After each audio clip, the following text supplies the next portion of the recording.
So, ever since the summer of 2022, with each passing day, with each passing month, with each passing decision in particular, it's been the decisions, though, that have led us to this point. Decisions about the implementation and the entry of Oklahoma and Texas into the SEC. And this is really the first time that it's felt real, that it's felt like, okay, this is going to happen. And this is what it's going to look like with these two superpowers joining the SEC. Welcome to the Voice of College Football.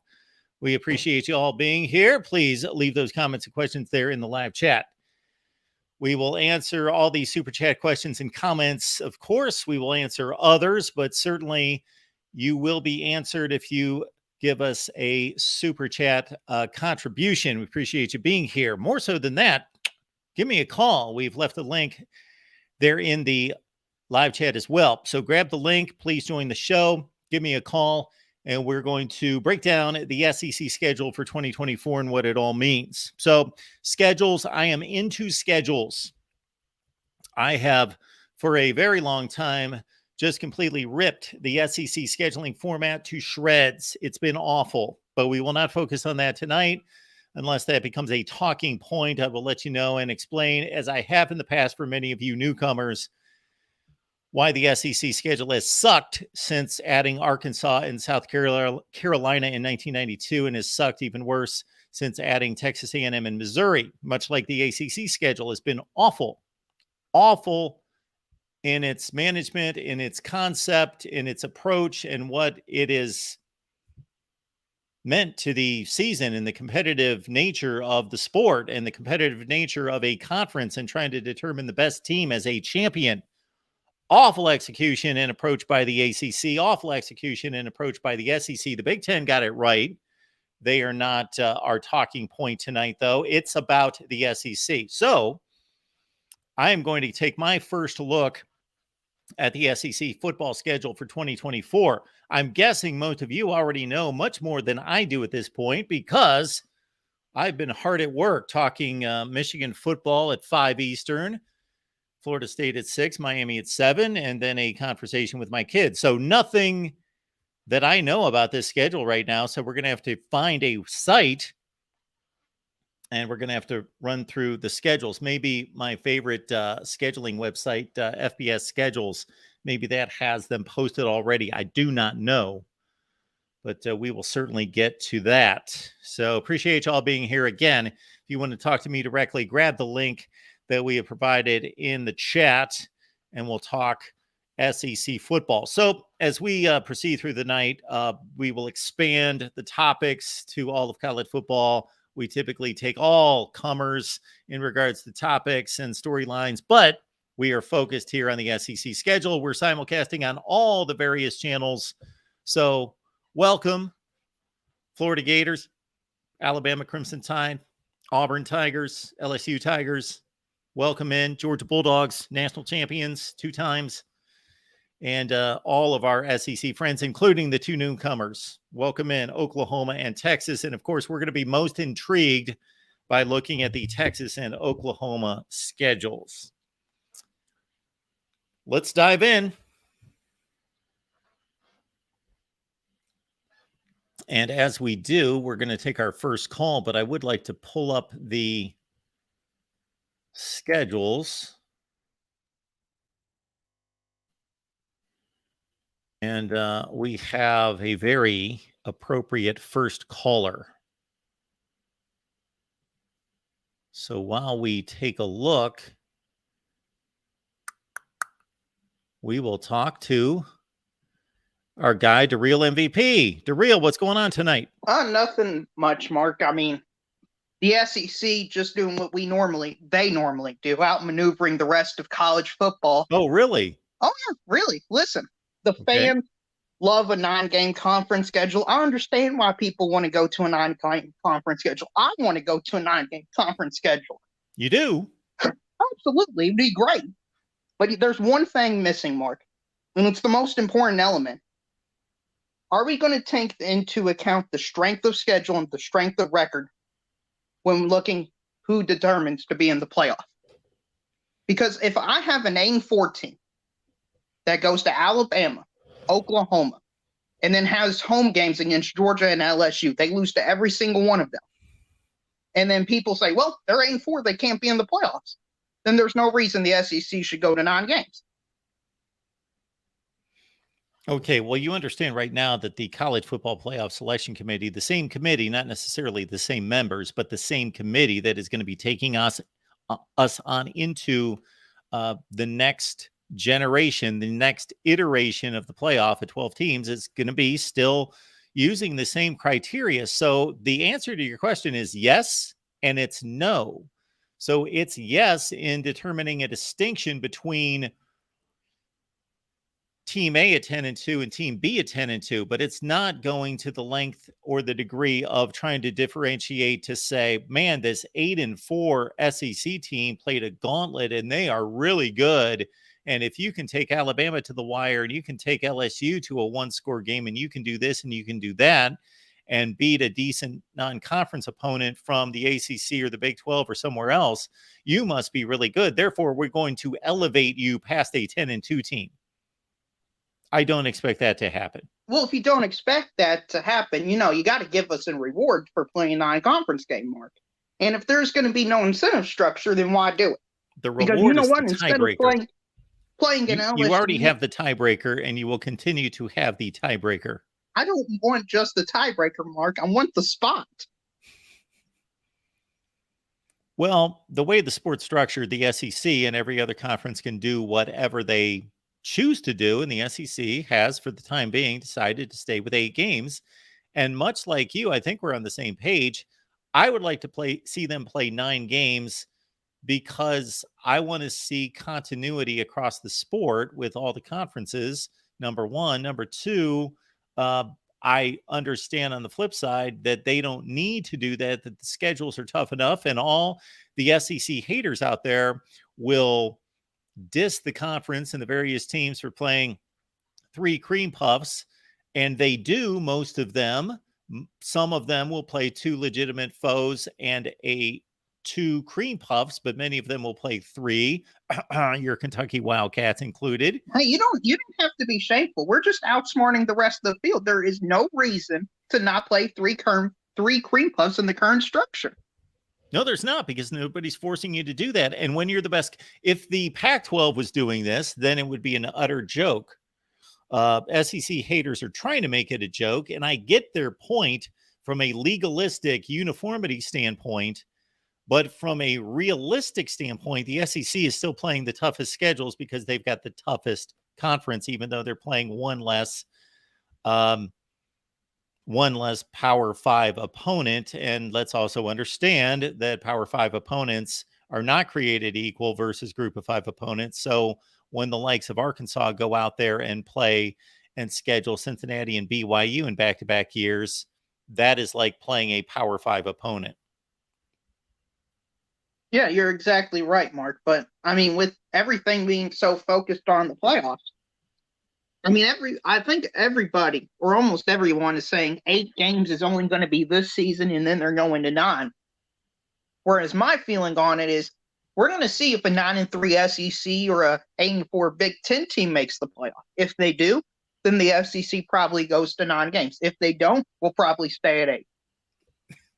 What's going to happen to get your dream to become reality of stretching these records to that degree is that the SEC is going to have to continue to dominate the sport. And so if the playoff record and the postseason record, number one, if the playoff record continues to be just a ridiculous 75% winning percentage or even greater than that, as it is right now, plus the teams in question that are being evaluated for that position took care of business out of conference, then that's going to be the formula that's needed to vault an 8-4 team into a playoff position past a 10-2 or 9-3 team from another conference. But I don't see that happening initially. Well, I don't see it happening initially either, which is why I think the SEC is going to stay at 8 conference games for quite a while. I don't think it's a slam dunk decision. They're going to 9 games next year. I would like it to. I think there'd be more fun matchups. I mean, I'll give you a bit of a spoiler, Mark, about the schedule. Hopefully you don't mind, Mark. Do you? I don't mind. It's not that much of a drama to me. Okay. Well, Georgia's still not going to be playing Texas A&M at Texas A&M. Okay. So, I mean, just to tell you, the drought is still going on. So, unless there's incentive for it to happen, then there's no reason to schedule ridiculously hard games. If it's just you get 10 wins and you're in for the SEC, well, the SEC should do everything in its power to ensure the most amount of teams get 10 wins.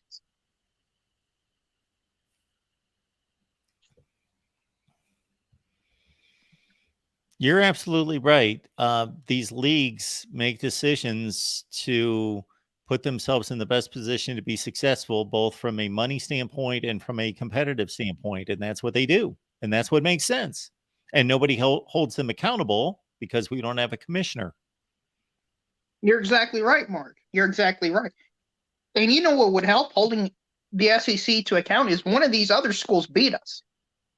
Because if you had Ohio State and Michigan both win their games last year, then maybe something would change. Maybe if the SEC wasn't what's their playoff percentage? Like 85%, something like that. It's crazy. I think 14-4 comes to mind. Yeah, if it wasn't that ridiculously high, maybe they would do something. Maybe if the SEC last year didn't beat the Pac-12, the Big 12, the ACC, and the Big 10 second best team with a bunch of different teams, and then maybe they would change it.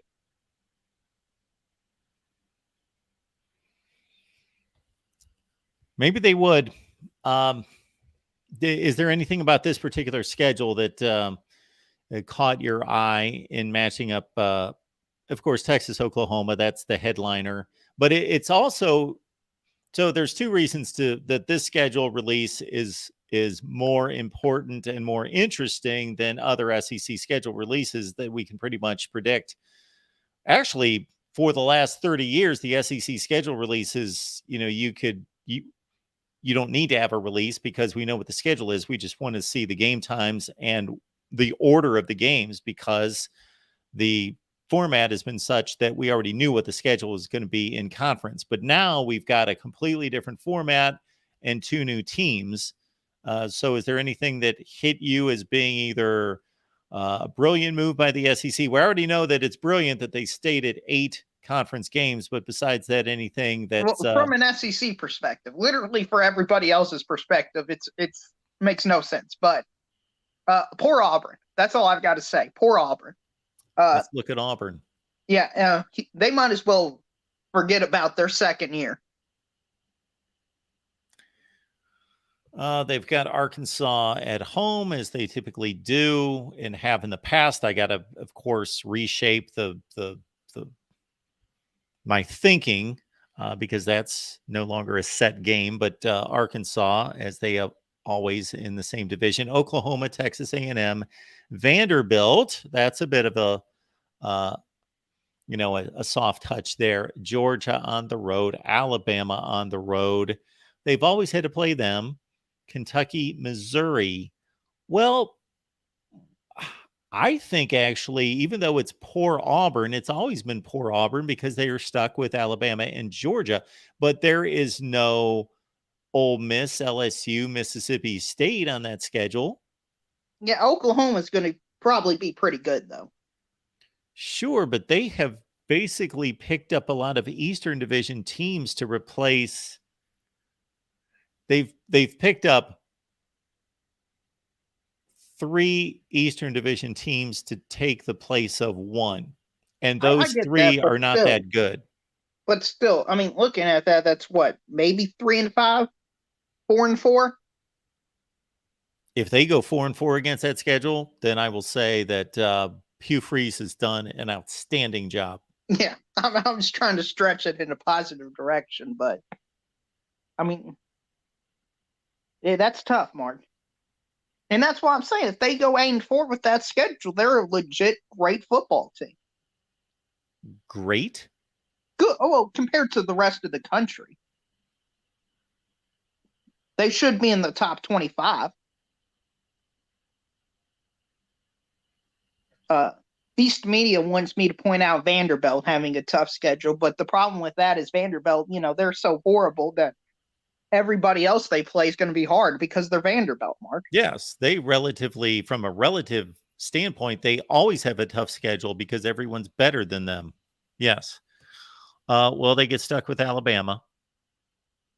And I'm looking for the differences here. Of course, they play the SEC Eastern Division in the past. Alabama, South Carolina, Tennessee, Texas at home, Auburn, Kentucky, LSU, Missouri. That is a tough schedule.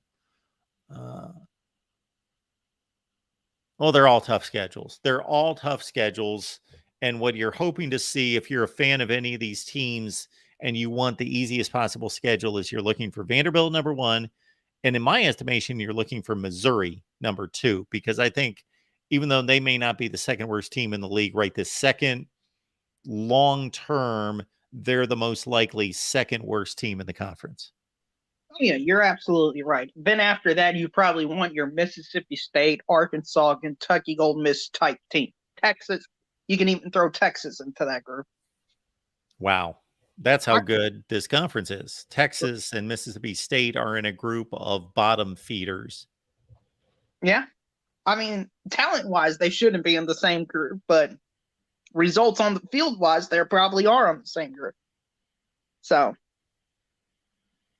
just the way it is, Mark. I mean, that's all I got for you. Anything you've looked at, initially glanced over that excites you? Well, as soon as I take a break from the calls here, and we'll get Sooner Thrawn on here next, instead of breaking down the individual schedules, I got to go back and see the format to see what I'm looking at, why I'm looking at certain teams against certain teams, what they came up with. But in terms of a brilliantly devised schedule, that was the Big Ten release last week. They actually put some serious thought into devising just about as good a scheduling format as I could have imagined. Yeah, you're right. They've got balanced schedules. They've got difficult matchups for everybody. And listen, if you want to have great TV ratings and if you want to have great excitement amongst your fan bases, that's the way to go. But Mark, if you want to, I think if you want to have the most selected teams in the playoff and have the easiest path to win the national championships, this is the route to go. But anyway, that's all I got to you. Fight on to USC and their most likely 8-4 schedule in 2024.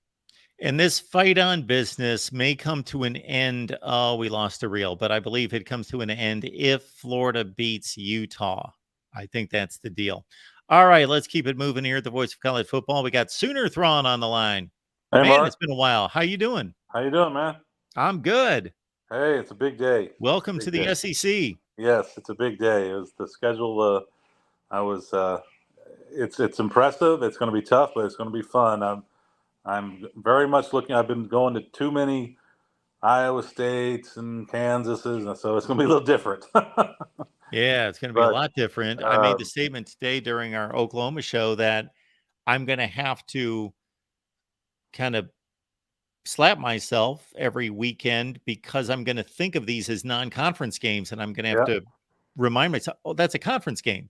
Yeah, I know. They're going to seem like non-conference games. Yeah, they will. But yeah, the OU, the interesting, obviously Bama that's going to be that'll be like the biggest home game I think that OU's had probably since the 2000 Nebraska. I mean, the excitement of a game. I don't know if OU will be on their level yet, but the excitement of a game. I think that Nebraska, it's probably been that long that I can think of a game that it's going to be so look forward to. But it also kind of depends. We don't know when these games are, and you might go, "Oh gosh, that may determine they have LSU and Auburn, then Bama. Oh, that might be so we may, but we don't know until the order because you just that murderer's row. You just never what you're going to get hit. But I also like the interesting of Josh Heupel coming back to Norman. Mm-hmm. That's cool, and everyone loves Josh. Yeah. But it was a bitter. It was the hardest firing Bob's ever had to do. And I don't know if Josh. I think he's little bitter. So that'll be fun because he was such a legend. But it's I don't know. It'll be and then Beamer coming back. He was an OU guy, and then probably won't happen. But if Rattler did decide to stay, he would be eligible. He had one more year. That would I don't know if he'll do that. But that would be fun. That would be interesting to see Rattler because the COVID year didn't count, so he would have another year. He would. He actually could play too if he really wanted to. I did. I like that guy before me. Is he a Florida fan? Is that what that guy is? Oh, the guy before you? Yeah. What fan is he? He's a Kentucky fan. Kentucky. Okay, I knew it was one of those SEC East. He mentioned it. Texas will host Georgia before the Aggies ever do. Because the Georgia goes to Texas in 24, and A&M will still not have hosted Georgia. And what have they been there, 10 years now? Yeah, so that's going to be the 24 season is going to be their 13th season. And they've so never it's going to be their 14th season before they host. Yes, that's crazy. And Texas will still host Georgia before A&M because A&M doesn't get them that year. They won't get them. Yeah. Because I'm going to guess they're going to flip the games, I think, for 25, and then I don't know what they're going to do past that. But yeah, it's yeah. So and then, but also the interesting OU and Texas played none of the same teams. None of them. They're all different. Well, yeah, they wanted everyone to see at least one of those two. Correct? Yeah. Yes. That's quite different because we've played the same teams for since for 17 years or whatever, since 90. Well, more than that. Oh yeah, 96, I guess. Well, Sooner throw on a good exercise, I think, for Oklahoma and Texas fans would be to take this year's conference schedule and take whomever you think is the best team, second best, third, and rank them 1 through 9, and then put that against whoever you think is the best, second best, third best in 2024 and see how more difficult you believe the schedule is. I don't have to do much of ranking. I know it's going to be harder. I mean, going to Baton Rouge will be that'll be a game I'll like to. I'll watch it. I don't really think there's some road games I might. I'm not sure that's one I want to do. Those people are crazy. I don't know. But the Mississippi, that might be one that I might. That's a cool place to see a game, and there's kind of a connection Levy to Lane Kiffin and yep. Plus, I think it's a game it's going to be a hard game, but I think we'd have a decent shot. I don't like our chances in Baton Rouge, but and I suppose, but at least the only thing is the Texas game counts as a home game, so we only get 3 home games. But then that'll flip the next year in Texas. That's the only. But hey, it is what it is, I guess. But it does help for recruiting because because our biggest game was always Texas, and the recruits are it's hard. They're not on the campus. Granted, they may be at the home team, but now we have home games against just these massive programs that they can only help. And we're already getting some of those guys from those areas already because of it. So you make a great point there with the home away with Oklahoma and Texas, because of course with 9 games in the Big 12, another big reason I want 9. Yeah, it's 4-4-1 versus this 3-4-1. So you always have that disadvantage or advantage. I guess Georgia and Florida, they have the same. I'm assuming they. Yes. Yeah, they only have now. I don't know if that's the case this year, but starting next year, I don't know. No, that probably is though, because they only play 8, so probably is. They only get, and just for Oklahoma City and Norman, just getting another home game against a program like a Florida or something, that it'll just be so much bigger than even though Iowa State, they're decent, but it's the same over and OU. I mean, it's not that, he's done a nice job, but Oklahoma, it's just, we're like 90-10 against them. So it's not a a game that's really, but you have Florida coming in, every game is going to be, and the fans, I mean, it's going to be different because they only allow 5, I think they only sell like 5,000 Big 12, and OU usually gets about half those back. Where the SEC, it's 10,000. There won't be none back probably almost every game, except maybe Vanderbilt or something. Yeah, so take what you just said. Let's take Oklahoma in its heyday, not all time, but 5 years ago. Yeah. And, certainly some teams in the Big 12 would jump up and give them a Yeah. really good Sure. game. And typically their typical season, of course, was 8-1. That was kind of their penciled in. They would lose to somebody and go Right. 8-1 most of the time.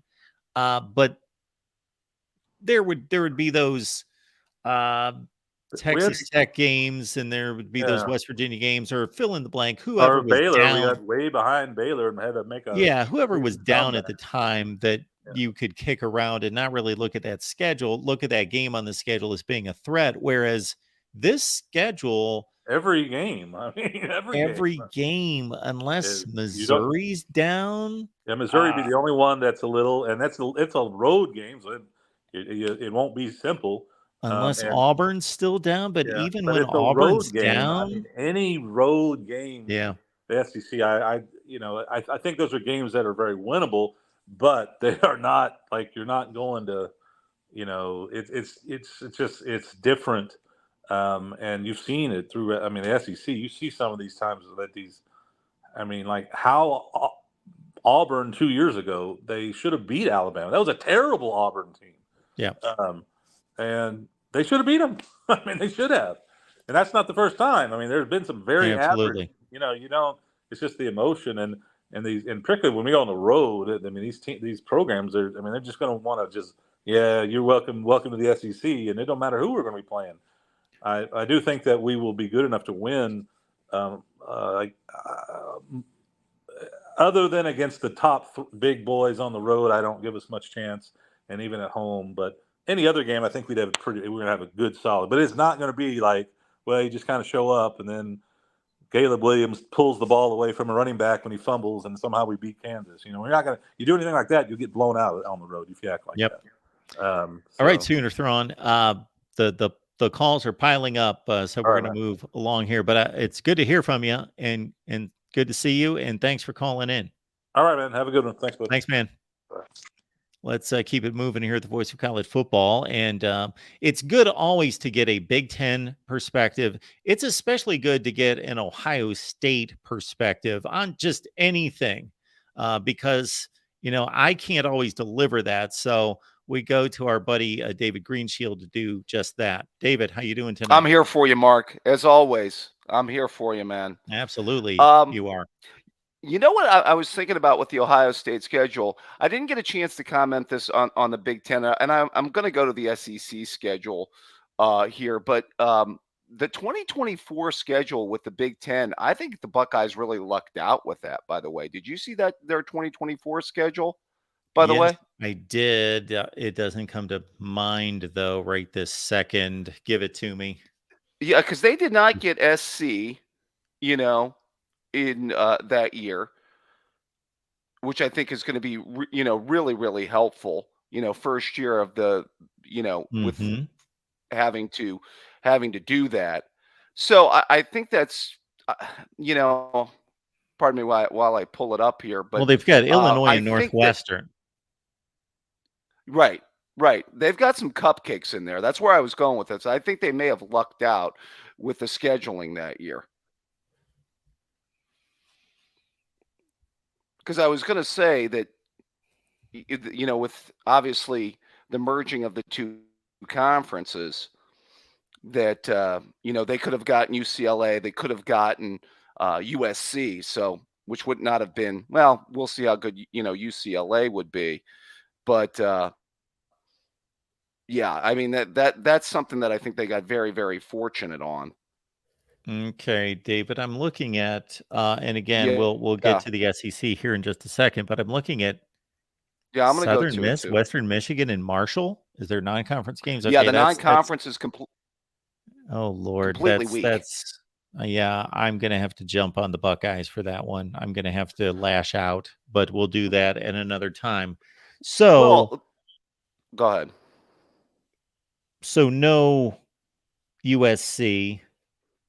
Right. I don't. Otherwise, I don't see where it's that light of a touch. There's no USC. There's no Wisconsin. Right. And those are the only schools that we almost know are going to be good to great. Well, that's where I was coming from, Mark. They don't get a major non-conference opponent, and they don't get anybody in crossover in Big Ten, and then they don't get USC or UCLA, coming into the conference in their first year. So that's where I was going on the light part of it. I mean, obviously, they're still going to get team up north, and they're still going to get Penn State. But I tend to agree. Although I will say this, and this is going to go into the SEC. You know who they pick up a non-conference coming down the road? Alabama. They're going to have to do a home and home with Georgia and Alabama and Texas down the road as well. Oh, okay. Yeah. So they should. Imagine a schedule in a year where they get Texas or Texas or Georgia in non-conference, or Alabama, Texas, Georgia, or Alabama in non-conference, and then have to play the team up north, Penn State, and maybe USC in conference. Now that's a schedule. That's what these teams are going to have to face that we're talking about right here in the SEC. Well, I agree. So as a person that's, for strength of scheduling, that's what you put a lot behind when it comes to your top 25 that makes sense. I take it one Mark Rogers is excited to see how this plays out going forward. I think that that the playoff committee is going to have a number of other factors to deal with that are more. Anytime you expand the field, there's more options. So when there are 4 spots, there's usually 5 or 6 considerations. With 12 spots and really 11, because the group of 5 should be pretty well targeted, as there's always one group of 5, almost always one who has distinguished itself, that with 11 spots, there's going to be more like a field of 16 or 17 that have some type of argument. So there's going to be more argument points to deal with. Right. Now, again, neither one of us are a fan of 12-team playoff. We've both been on record as saying that. I think we're both. Yes. We'd have been more open to 8 for sure, but 12, yes. I think we both agree was too much. It's not too much for me. It's the wrong number of teams. That's my issue. Okay. I don't want buys. But you were more of a fan of 8 from when we talked about it, though, before, I thought. Yes, because there aren't buys. Not because it's 8, but because there aren't buys. I would be a fan of 16, but I just think it's unrealistic in this modern age to expect these athletes to look at their pro careers and measure that against, it's really not that many more games than 12. And I'm on record as saying many times, we'll see how this plays out when a particular player is looking at 4 games to win a national championship, thinking, is it worth it? You know what you're going to see, Mark? Somebody had pointed this out. I don't know if you already have. With this many playoff spots, if teams feel they already have a spot kind of locked up, do you see what you see maybe in the NFL with, players sitting, or anything like that? Yes. I don't think it's going to be frequent, but sure. Tennessee plays Vanderbilt to close the season, and that may continue. They always have. Well, they just came off a 10-2 season in which they would have been in the playoffs, and they beat Vandy the last game of the season, I think 65-0 or 59-0. Well, they're going to be sitting players even earlier than they did this particular season. Boy, that line between pros and college, is no longer blurred. Like I said before, it's basically the same. Yeah, I don't like to hear that, but you're right. I mean, you like I told you before, you've expanded the playoff, you've got NIL for compensation, and you have a transfer portal, which is basically quasi college football free agency. And you have conferences that now maybe the NFL is more regional. Now, obviously, the fandom of the sport doesn't care about the divisions, and nobody's just locked in on their division. So it's a national sport when it comes to the attention But in terms of the way it's structured by the divisions, now the NFL is regional. It's keeping to its regional status that makes Right. sense. And college football is the one that's all over the place. The Dallas Cowboys playing in the NFC East is about the only aberration from a regional, uh, what makes sense regionally. And of course, longtime NFL fans are used to that. That's gone back for 50 years. So they're used to that. But everything else makes sense in the NFL, and it does not in college football. Yeah, I mean, I know that we obviously get on here and complain about the direction that college football's coming, and we've done that probably way too much as it is. But yeah, it's just obviously going to be a totally different sport. I did want to comment on the SEC schedule, Mark. I just boy, I just keep on thinking, are Texas and Oklahoma? I know you just had an Oklahoma fan. Are they ready, boy, they better be ready, I guess, huh? That Oklahoma schedule did look really interesting that first year, didn't it? Yeah, so it's up top on the screen Yeah, here with Alabama, South Carolina, and Tennessee at home. So if that's this last season, Oklahoma would be lucky to be 1-2 in those 3 games. They might yeah, be 0-3. And then Auburn, LSU, Ole Miss, and Missouri, they'd be lucky to be 2-2, and they would have the possibility of being 0-4. And of course, they lost to Texas. So yeah, that's probably a 2-6 season yeah. this past year. See, I think I'm wondering what do you think the magic number? See, we always we keep on comparing to the NFL. Usually, like in the NFL, we think what's going to be the magic number to get into the playoff. Like in the NFL, you think you have to go 9-8 at least, maybe 10-7. Now with it being a 17 game schedule, we're going to see a fair amount. You think so? We'll see some 9-3s. Mark, you ever think there's a chance we'll see some 8-4s get in? Well, our buddy, the real MVP, was the first caller, and he served that up because of two possibilities or two arguments, 2 points. And Hmm. one is that the SEC has dominated the playoffs. So even though the committee tells us that they don't factor in previous history, whether that's a particular team or the conference, they do. Hmm. There is no way that they are able to separate themselves from the SEC's dominance in the playoff era. And I believe that off the top of my head, somebody can add it up. I was in the process of adding it up. It's like 14-4. Yeah. So if that continues, and then there is a team that plays a treacherous schedule, things Yes. fall in line for them where Alabama's number 1 in the country and Georgia's number 3, and they play well in those losses.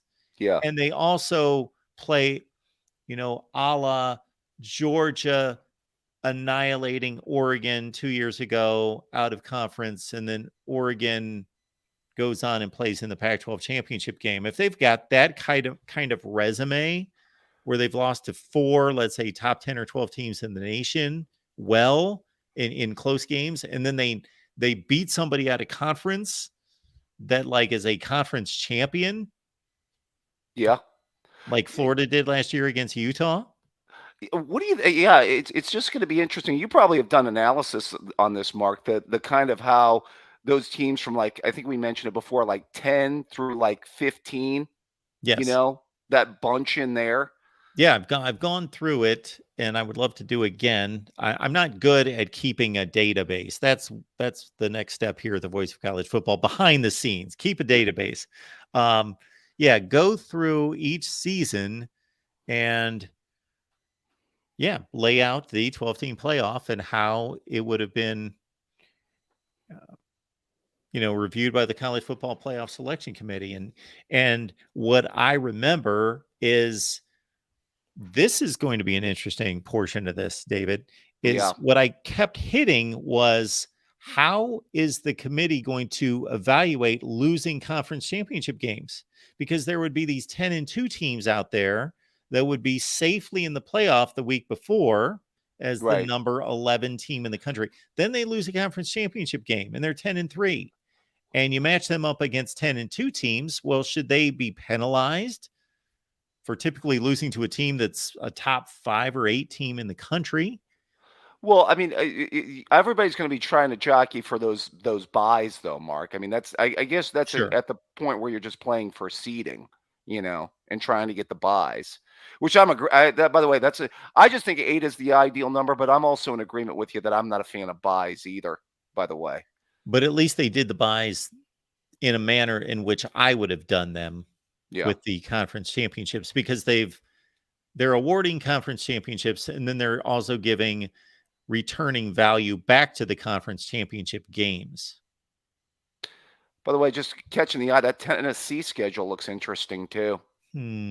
Tennessee, Alabama, Mississippi State, Florida, Kentucky, Georgia, Arkansas, Oklahoma, Vandy.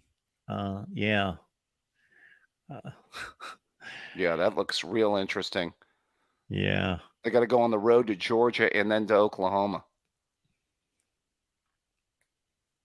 Mm. Yeah. Yeah, Good that's a tough draw, but at the same time, they're already playing Georgia and Alabama every year as it stands right now. Yeah, I guess that's true. Then because they just okay, so they added Oklahoma. I guess the thing about it is they do have to go to Norman though. That first year Mhm. is going to be interesting, like the Oklahoma fan was talking about. Hey, I know you got other callers, but last thing real quick, as I put in the Ohio State chat, I will be ready for the Team Up North fans when you bring up the 2016 JT Barrett got the first down game, I will add, whenever you're ready to do that. Okay, we're going to put that together soon, David, as well as the 2003 Fiesta Bowl. Okay. We're going to take that in. Well, In the bring in next all few weeks. 27 of your Miami caller, or we got 27 of those call-in shows for Miami fans. Something like that. I lose track, but Yeah. it's something in that range. And yes, we will take that on. And also, based on a conversation I had with somebody the other day, I sent you an email that you may want to look out for. Okay. I'll look for that, and then you just let me know the time and the place, my friend. Thank you, David. Appreciate All the right, Mark. call. Have a good one. You too. Bye-bye. Our man, David Greenshield. We had some other callers on here. Hopefully that we'll be able to call back soon. I apologize for the wait, but we got our guy Jackson checking in tonight. Jackson, what's going on? Oh, it's going pretty good. I just got done getting this little magazine today. Nice. Getting the summer ready. Absolutely. Then I just got waited out for that Phil Steele magazine, make my order for that. Yeah. We heard back from Mr. Phil Steele the other day, so we believe we'll be able to get him back on here this summer. Oh, man, it's going to be amazing, as always. And I'm looking at the schedules, right? So Thank goodness we're going to keep Alabama, Tennessee. I mean, obviously we're going to keep Alabama, Auburn, but thank goodness we're keeping Alabama, Tennessee, and Auburn, Georgia, LSU, Ole Miss. Now, there were some people that were worried about what was going to happen to LSU, Ole Miss. They're like, oh, no, what's going to happen to the Magnolia Bowl? And there's a few others that are staying. Arkansas, Texas A&M, that's a pretty good one. Yep.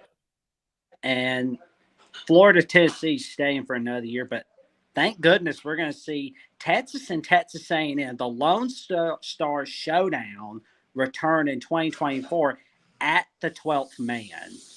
And we're going to see Texas, Arkansas in a rematch for the first time since 2021. But for the first time since 1991, we're not going to see Georgia, South Carolina. That's right. Yeah. I mean, Well I bet put. Yep. South Carolina's pretty happy about that for sure. If I could just choose one game, this is the one that stands out to me. In addition to Texas A&M, obviously amazing rivalry that needs to be back in college football, and so gladly it is. But Georgia at Texas. Ooh, that's in addition to having Michigan on your schedule as well. That's scary. And let's talk about LSU's schedule for a little bit. Holy cow, it's tough. So they're going to have Bama coming to their backyard. Then they got to go Florida, Texas A&M, and Arkansas. we hadn't even gotten started with the non-conference rivalry. They're going to have that Vegas neutral site game against USC, and they're going to play UCLA at home. They're not going to have to go to Rose Bowl like they did in 2021. But Florida's schedule was what really caught my eye. Hey, just a second, Jackson, before we move on to Florida. LSU is playing USC and UCLA in the same season? Yes. That's crazy. I didn't notice that. It's okay. Huh. Yeah. But interesting.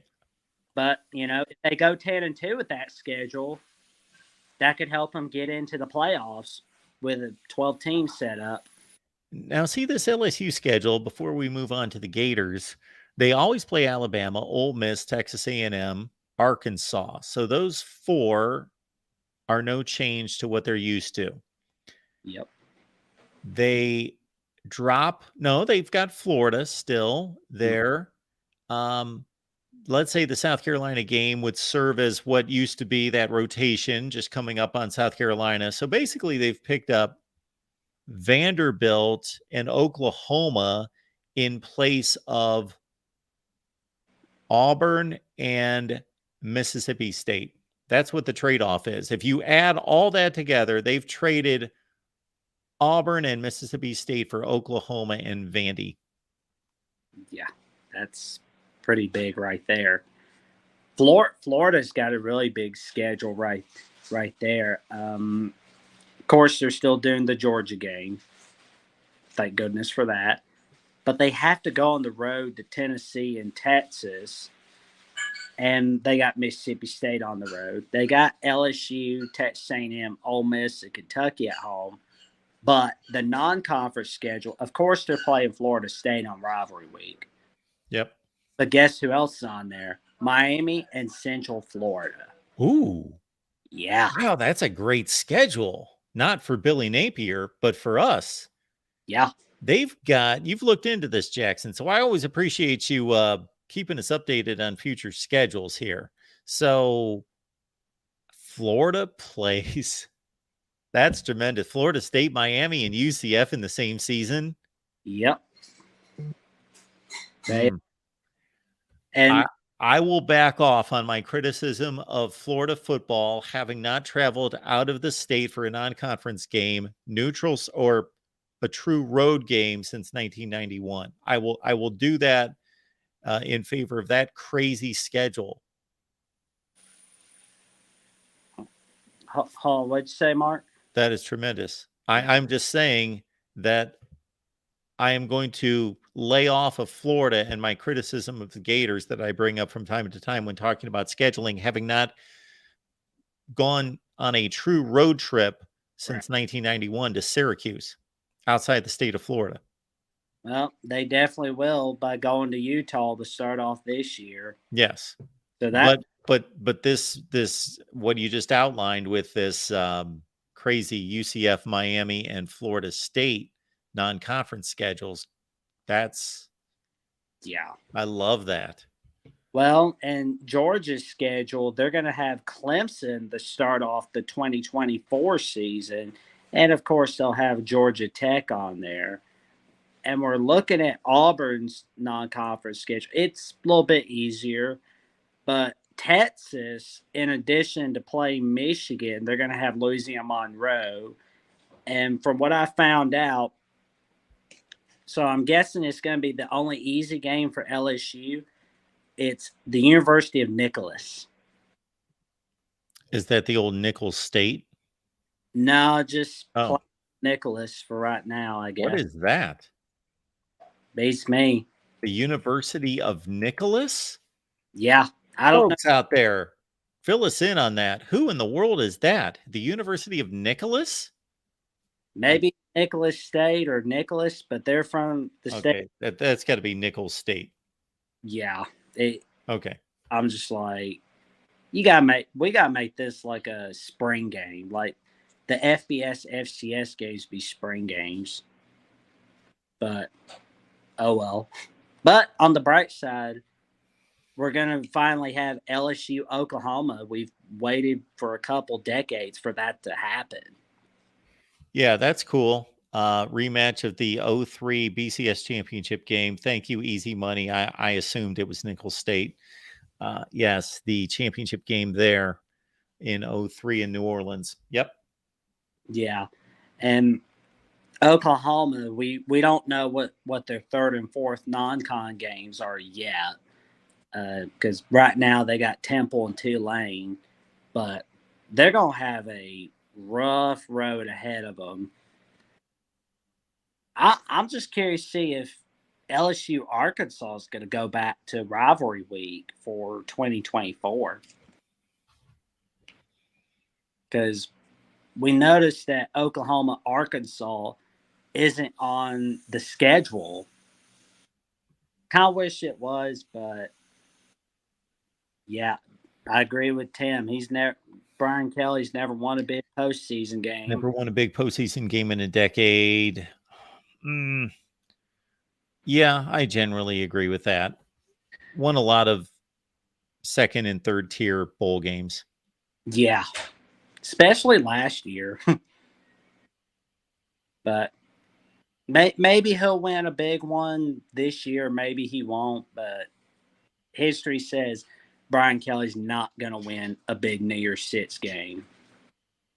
He can win the big regular season games, but he just can't get done in the postseason. Well, they lost 2 college football playoff games to Clemson and Alabama. They lost the BCS championship game in 2012 to Bama. They lost a Fiesta Bowl to Ohio State. And I don't know of any other New Year's Six game that they reached. So he must have went 0-4. Well, and he lost the 2009 Orange Bowl against Virginia Tech when he was at Cincinnati. Oh, yes. So there was that. And he skipped town. I was counting Notre Dame, but yes. Oh, it's okay. He skipped town before the 2010 Sugar Bowl, Florida. So he's like, I'm not staying here at Cincy. Yeah, that was brutal. And he, of course, skipped town before the Fiesta Bowl against Oklahoma State. Yeah. He didn't want to be at the Fiesta of the Siesta against Oklahoma State. I'm a little kinder to Brian Kelly than many are. I think he's a good coach. And that's a wonderful quality, man. I think that I don't know where I had him. I actually didn't release coaches' rankings this year, did I? I'm going to have to do that. Last year, I had him around number 8, something like that. Well, it's a very kind ranking. Well, who are you ranking ahead of Brian Kelly?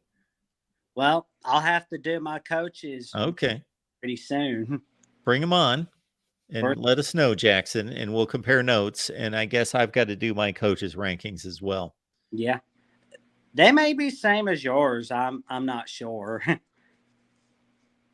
But it'll be fun going over them. And Missouri, though, they got a good little setup. The non-con's a little easy for them. They got Boston College, Buffalo, Murray State, and Massachusetts. Real winners, right? But yeah, so they've almost made their way to a bowl game based on those 4 games. So all they really got to do is get those. Let's see. They got Vanderbilt at home and South Carolina on the road. Vanderbilt's been going up a little bit with Clark Lee. And yeah, that schedule, and I know we're forecasting way out. We haven't even played 2023, and we're talking about a 2024. And college football, things happen so fast and change so fast. But Missouri has basically been a 500 team under Eli Drinkwitz. That looks like a 2-6 conference schedule and record for Mizzou. Yeah. So from what we're seeing, 2024 is a test to see where things are for the future. And then when it's like over, everybody in the SEC is going to go, so are we doing 8 games or 9 games? Mizzou is the classic example of why a lot of folks in the SEC want to stay with 8 conference games to ensure more bowl teams. They are the perfect example of that. Yeah. I saw that Bama wanted to stay at 8 games. That really doesn't make me too happy because I kind of want to see Auburn and Tennessee stay for good. But once again, I'm happy that Bama, Tennessee staying in 2024. So there's that. And I noticed that Bama has to go to Wisconsin. So that's going to be a really good one. Yes. And looking at Tennessee's schedule, they got an easy non-conference schedule with the exception of North Carolina State. But that conference schedule looks really tough. They got Bama and Florida at home, Kentucky, Mississippi State at home, and they got to go to Georgia, Arkansas, Oklahoma, and Vanderbilt. Vanderbilt's not as easy as they look, but Tennessee showed us that they're gonna beat down Vandy, of course, like they did 2022. But who knows? And what do you think about all this, Mark? Well, I want to go back to the format as soon as we get done with some calls here. I want to go back to the format because, again, this got released at 7:00 Eastern, and I had 3 consecutive shows. So I'm looking at schedules, but I want to see what the system is. I'm going to go through the system as soon as we get off the line here. So anything else, Jackson? That's about all. Thank you. Well, I appreciate you calling, man. Thank Always you. good to see you. I appreciate you having me on. Thank you. Have a good night, Jackson. You too, Mark. It's our guy, Jackson Johnson. Always all over college football, Jackson is. And I always enjoy Jackson's different news and notes and tidbits that he brings to the table in joining our various shows. So what I wanted to get to is the formula here. So we just witnessed what the Big Ten put together last week, which to me, and I have been about as critical of schedules as anybody around. I have torn up the SEC schedule for years. And again, that's a conversation for another time. And it's a conversation that I have outlined numerous times as to why the SEC schedule made no sense and why they butchered their schedule format. And it could have been easily corrected. The ACC, the same thing. Now, the ACC did a marginal job in correcting its schedule, going from their SEC-like schedule. They had the same exact scheduling model as the SEC, and now they've corrected it somewhat, but they still went with a very cookie-cutter 3-6-6 model that corrects a few issues, but not as effectively as the Big Ten. So I'm not going to go through the Big Ten because we're focused on the SEC here, but certainly look at the various live streams we've done the last few days and my comments on the Big Ten schedule. Check out the Big Ten live show that we produced on Monday night. That's where I dived into the format that the Big Ten has unveiled, which again, I think is near masterful. I don't know what they could have done better. All right. The SEC. And again, please call the show. We have left the link in the comments section.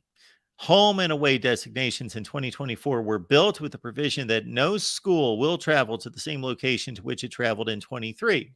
Why? I don't know. Why does that matter? Okay. Somebody would have to explain that to me. Somebody in the SEC office, preferably. The opponents were determined based on 2 primary factors: traditional opponents and balance of schedule strength. Good. Okay, that makes sense. We want to protect rivalries and we want to build as equitable of a schedule and as fair a schedule as possible. Great criteria, makes sense. But this whole, who cares? You're breaking from the past. You are building a schedule for the future. Who cares who went where in 2023? Big deal, doesn't matter. whatever. That if that got in the way of making valuable and effective decisions in 2024, then that is stupid. That is a stupid provision to make unless it can be accommodated, because I know that they're I guess looking out for different fan bases that don't want to show up at the same locale 2 years in a row. Okay, whatever. That I just think that's stupid. Again, if it could be accommodated and without getting in the way of other priorities, fine. But that's for that to be front and center bullet point number one, that no school will travel to the same location to which it traveled in 2023. Who cares? Doesn't matter. All right. Next point here. Balance of schedule strength was based on each school's conference winning percentage since the SEC last expanded in 2012. Okay, that's realistic. I've got generally no issues with that. Basically, these programs have stayed generally the same throughout, except, of course, Tennessee upward trajectory, Texas A&M pretty flat line despite a down season this past year, still pretty flat line. Tennessee's surging upward, it appears, only one big season, so let's not get carried away with ourselves and place Tennessee in the elite status. Okay, it looks to be headed in the right direction. Florida has probably been the most inconsistent team in the SEC since 2012. Will Muschamp was the coach in 2012, and Florida went to the Sugar Bowl. And Florida actually had, because Notre Dame had no business playing in the BCS championship game other than being undefeated, they were not good enough to be there, and Ohio State was on probation. Actually, Florida came this close to playing in the BCS championship game that year. But then, Florida's had 2 4-win seasons in the last 10. Then they rode the wave of Dan Mullen, 3 consecutive New Year's 6 bowl wins. And then, of course, now we will see what they have got going forward, but 2 consecutive 6 and 7 seasons, and it does not look good for Billy Napier here in 2023, or yes, that's what year we're in, 2023. So I don't have an issue with that. I would have an issue with that bullet point there, that condition, if there were programs that were decidedly different today than they were in 2012. Georgia was great in 2012. They're even greater now. Alabama was great in 2012. They're great now. Auburn and Florida would be the 2 teams that are considerably different today than they were in 2012. But it's not even that great a difference. Auburn, with some proper coaching and management by Hugh Freeze, could be back in contention quickly. So could Florida. I don't know if Hugh Freeze is the guy to do it. I have more faith in Hugh Freeze than I do in Billy Napier at this point. But we'll get to that call in just a second, but I want to run through these points because the SEC screwed up point number 1, unless it doesn't affect anything meaningful. The balance of schedule strength going back to 2012, have no issue with that because of what I just outlined. The winning percentages for the performance of Oklahoma and Texas in the Big 12 since 2012 were included in determining 16 positions ranked by winning percentage. So Oklahoma, having played much better football since 2012 than Texas, is paying for it. Okay. This is not fair. This point right here, this balance of schedule strength, it's not fair. This is an NFL model. It shouldn't matter. I get it. I understand the concept. I understand the point. There's nothing about it I don't understand. I don't necessarily agree with it, though. Why should you be penalized for being good? Why should you be propped up for being bad? Why? Why? Next bullet point. Each school's schedule will include 4 opponents, 2 home, 2 away, whose winning percentage ranked among the top 8 conference winning percentages since 2012. Okay. All right. I guess what that ensures, that's going to happen almost automatically, but that just ensures that if you're Vanderbilt, that you're not playing the worst teams all the time, just because your winning percentage is so awful that you would play the very worst teams. And I guess that would be, they're not even bad teams, but Missouri, Ole Miss, Arkansas, and somebody else. You would play the worst teams based on your winning percentage. So it at least guarantees that you have to play somebody good. Okay. Also, each school's 24 schedule will include 4 opponents, 2 home, 2 away. Same thing, just the opposite. So that's what they're doing there. They are not completely punishing Alabama and Georgia. They're basically saying, we're not going to make you play LSU and Tennessee every week. You're going to get to play at least somebody. You get a break. So those 2 components somewhat slightly negate the point that I don't like. Okay. This is the SEC. Everybody's going to play a tough schedule. You don't have to manufacture a difficult schedule for your best teams. While no school will travel to the same location to which it traveled in 23, it should be noted that when a long-term schedule format is determined, it may not be possible to structure a schedule that does not include some schools playing at the same location in back-to-back years in the first years of a new format. Okay, that's fine. Absolutely. Appreciate you all being here. Let's take our next call. I believe we've got a Dan Beast Media here. Hello, Good evening, everyone. Randy, how are you? Oh, I'm doing well. How are you? It's an exciting day today. Fine. What's going on?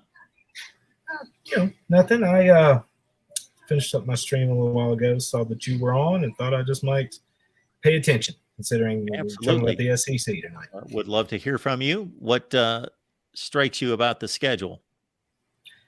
Well, I mean, I haven't really gone through everyone else's schedule with a fine-toothed comb.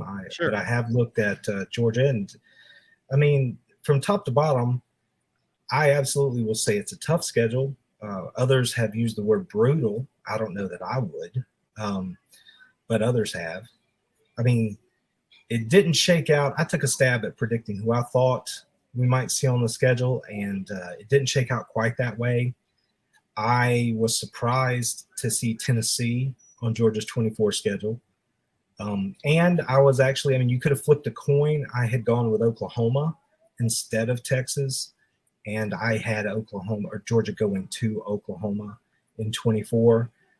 So they're still on the road, but they're taking on the other newbie.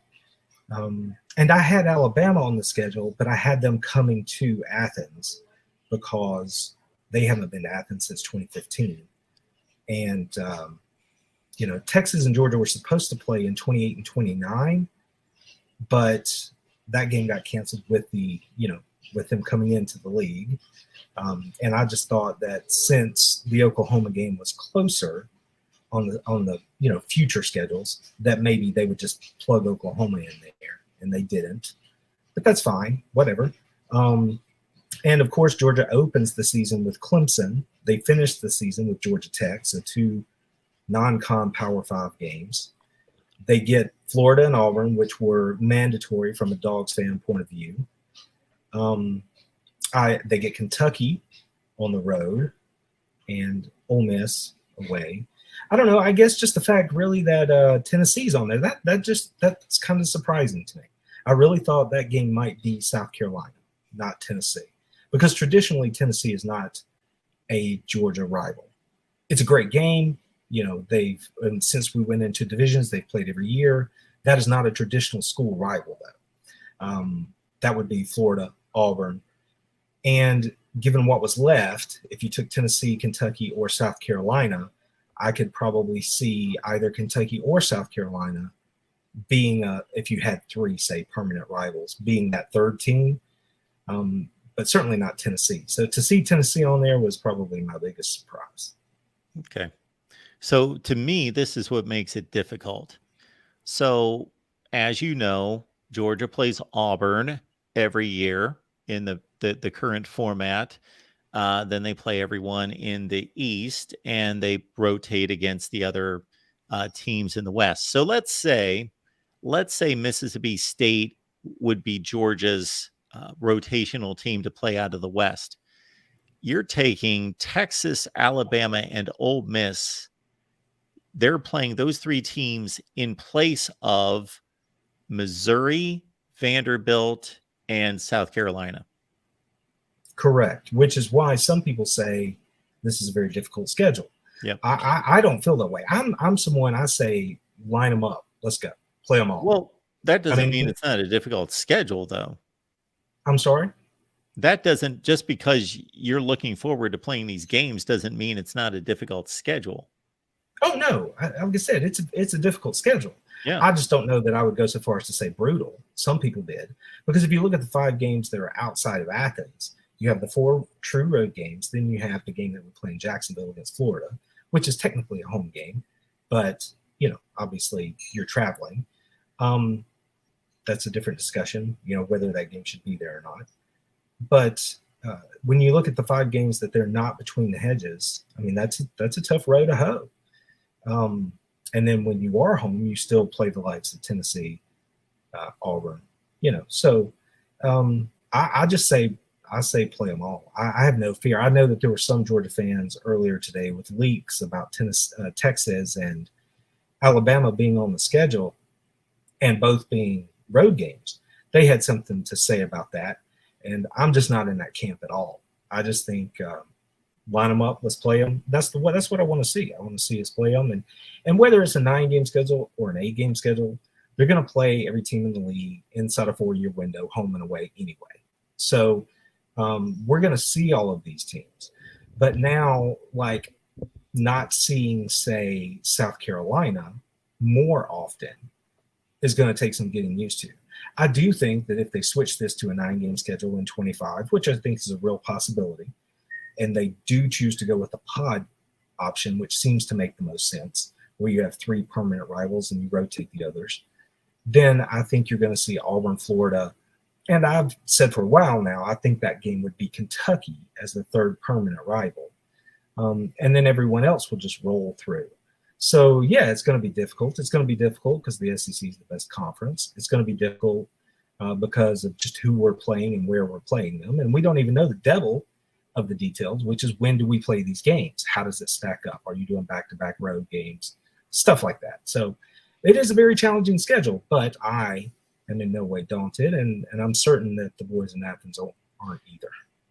The only component here that would make this schedule more difficult would be to take, let's say, LSU and Oklahoma. They're the 2 best teams if everything stays the same. Now we're looking at 2 years in advance, right. But if everything stays the same, LSU and Oklahoma, and replace Mississippi State and, I guess, Kentucky.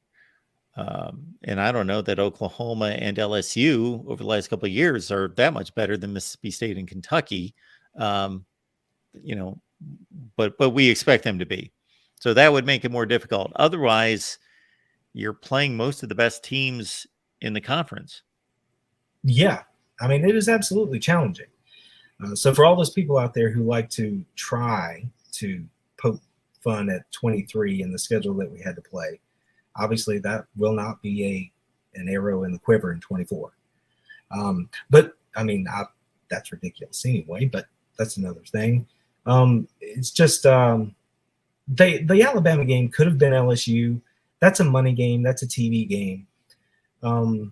If it were LSU, I mean, the thing about the conference is that only the SEC, through realignment and expansion, has managed to not only strengthen traditional rival games, but rekindle several along the way. No other conference has managed to do that. And they've also managed to keep within a reasonable footprint. So if you talk about travel inside the conference, nobody's going to cry for anybody in the SEC, okay? But I could see how putting LSU on the road, putting Texas and Oklahoma also on the road in the same season for a team like Georgia would be asking a lot, because you're not going to go much further west. Okay. So again, nobody's crying over that, but those would be the longest trips that you would have to make.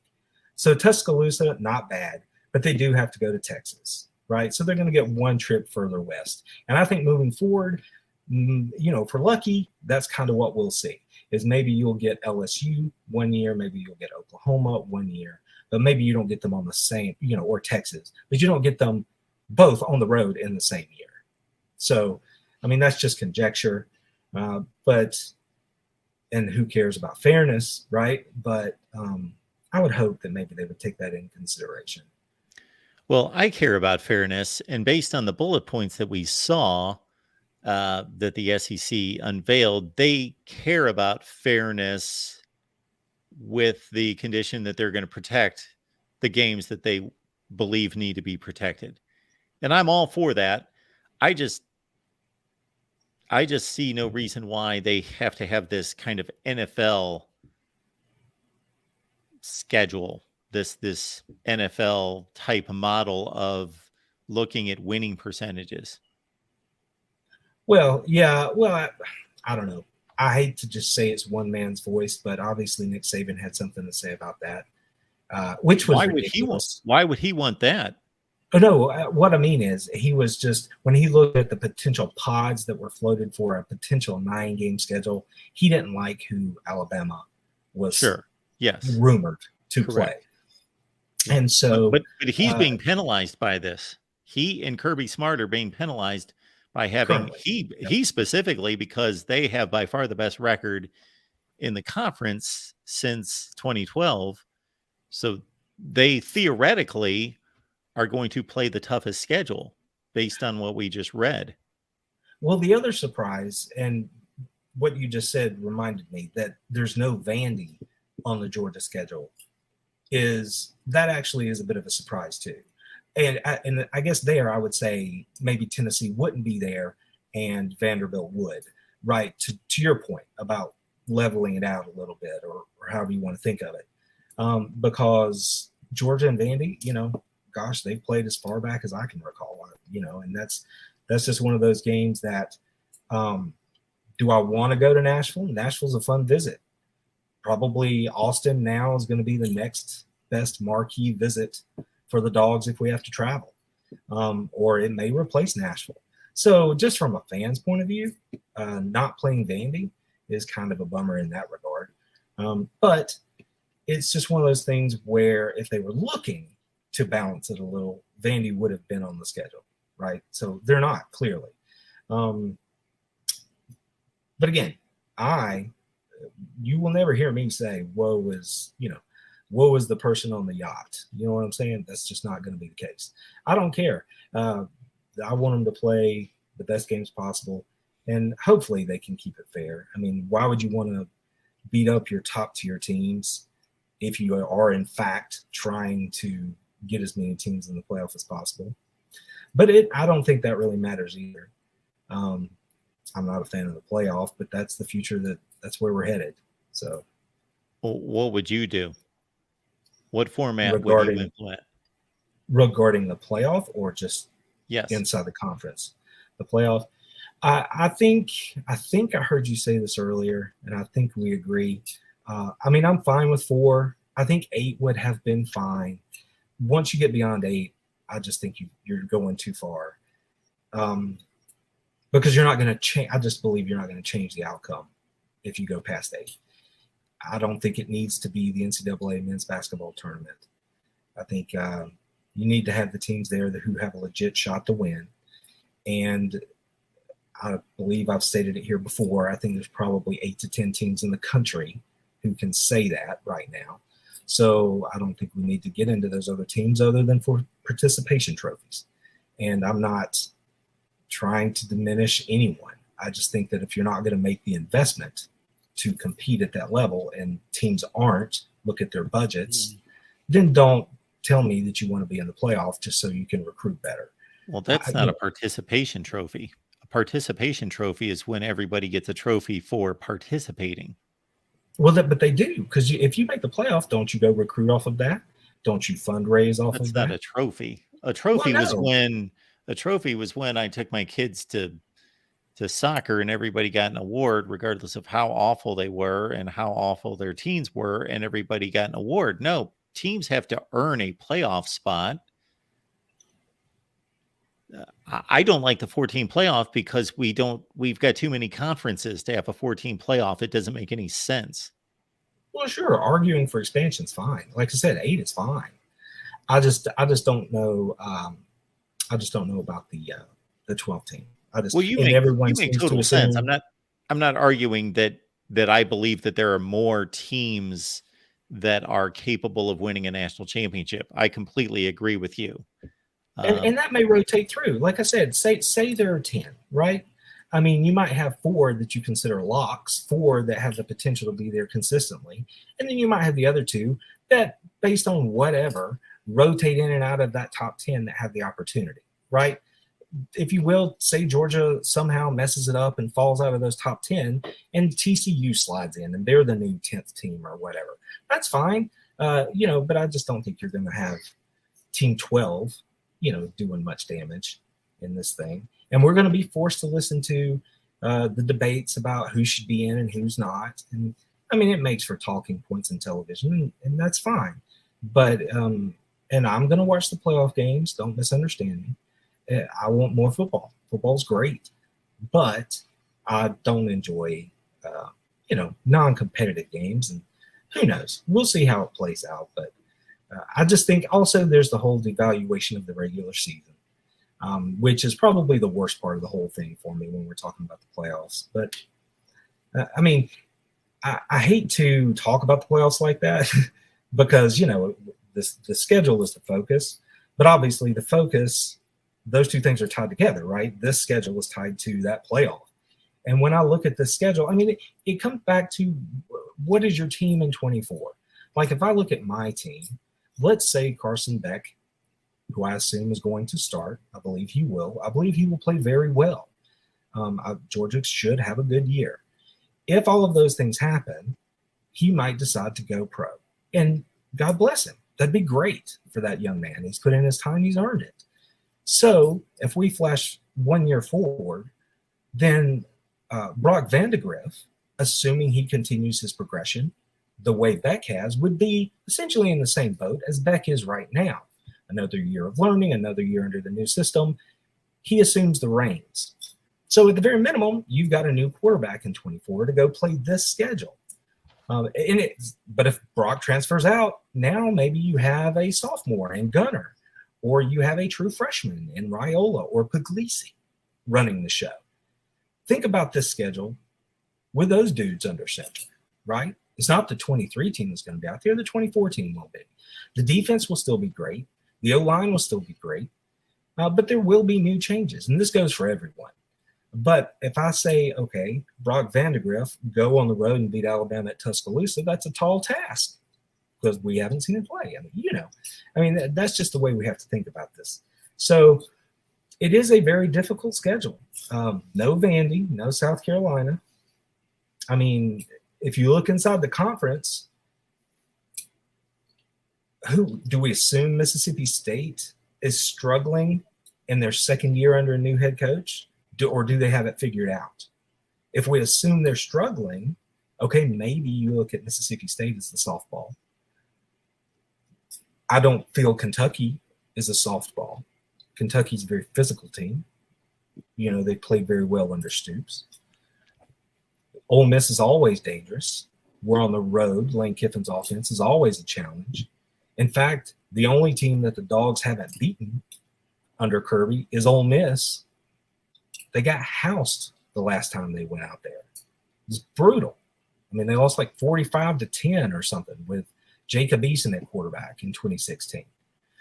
So there are no softballs on this conference schedule as I see it, unless we're just going to poo-poo Mississippi State. Then you also have Clemson and you have Georgia Tech. And then whoever they end up scheduling, for the other two games out of conference, whoever is available or however they sort that. You might have a you can also look at it this way. If in fact Mississippi State and Kentucky are the weaklings on the schedule, that is a relative statement, as you well know. You take them to any other conference and they are not Rutgers, and they are not what Duke has been in the past.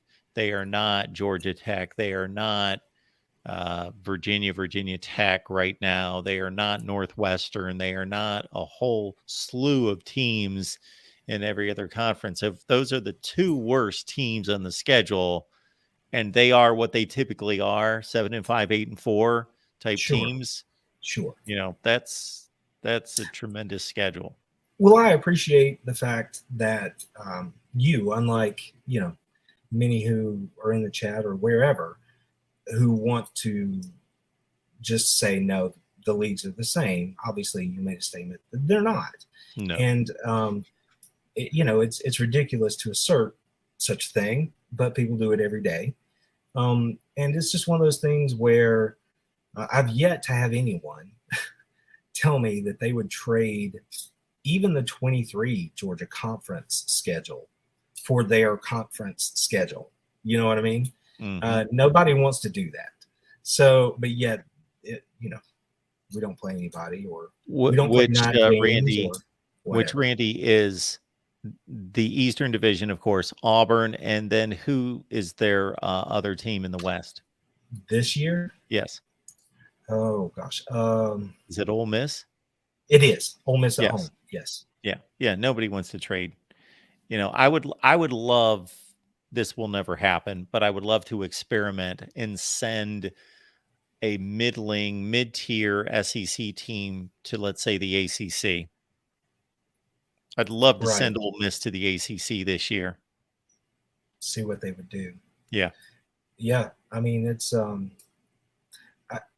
but I don't need to laud the conference. I don't want to be that person, right? I just want to call it like I see it. And it's just tough. I mean, it's just a tough schedule. Like I said, the 5 outside of Athens is, that's a tough road to hoe. Anyway you cut it, it just is, because Auburn will not be the dumpster fire that they've been the last 2 years. No. They will improve. And Tennessee again is on the schedule when I thought maybe they wouldn't be. So we know they are on the come up. And in year 24, they will be better. This year, I expect them to take a bit of a step back. But in 24, given time to recruit, given the marquee player quarterback that they're going to have, Tennessee's going to be a real threat. Yeah, I mean it's just tough. It's a tough road to hoe. But again, I as a fan, I'm looking forward to the games. I'm excited about playing these teams. And you just have to wonder when we come down to who makes it to Atlanta. Like if we, it's so very difficult to project because we have no idea who the quarterback will be and so on and so forth. But if you look at this, you say, okay, whoever the 2 out of conference are, let's just give them 2-0. Georgia Tech 3-0. Okay. If we go down the rest of the schedule from here, based on nothing but blue chip ratio and, complete conjecture, moving forward, I don't know how many of those games that you're going to look at and go, that's a slam dunk victory. I mean, let's just, for the sake of argument, say Mississippi State. Okay, that's 4 wins. Do we see another one? I mean, is Florida going to be this awful again? Maybe. Okay, they're a mess. They're a real mess in Gainesville. Let's say 5. That's 5 wins. The rest of them, what do we call them? Dogfights, good games, competitive matchups. you know, I mean, it's going to be, they're going to earn their money. There's no doubt about it. Well, Randy, thank you so much for stopping by. We appreciate your insight. Always good to hear from you. Hope everything's going well. It is. Yeah, it is. All right, there's sir. no point in getting into the rest of it. Y'all have a good evening. Have a good night. Bye-bye. All right. Shoelace Sooner, thank you so much for the contribution. You know, we appreciate you. Thanks for doing the show, Mark. Best show on the internet. Appreciate you, brother. Thank you so much for that. Then we've got our Michigan guy there. Thank you so much for that. Says Charisse Armistead, don't be a keyboard warrior. You seem to always have something to say about Michigan. Who's been your daddy back-to-back years? Call in. So a little punch counter punch there from Michigan and Charisse. And of course, Michigan making sure that everyone sees the counter punch. Yes, Charisse is a huge Buckeyes fan, and I don't want anyone to feel the pressure to call in. I would like a more diverse group of folks that watch us on a regular basis to call in. And certainly our buddy Joe Long, before we take our next call, Joe had made the statement that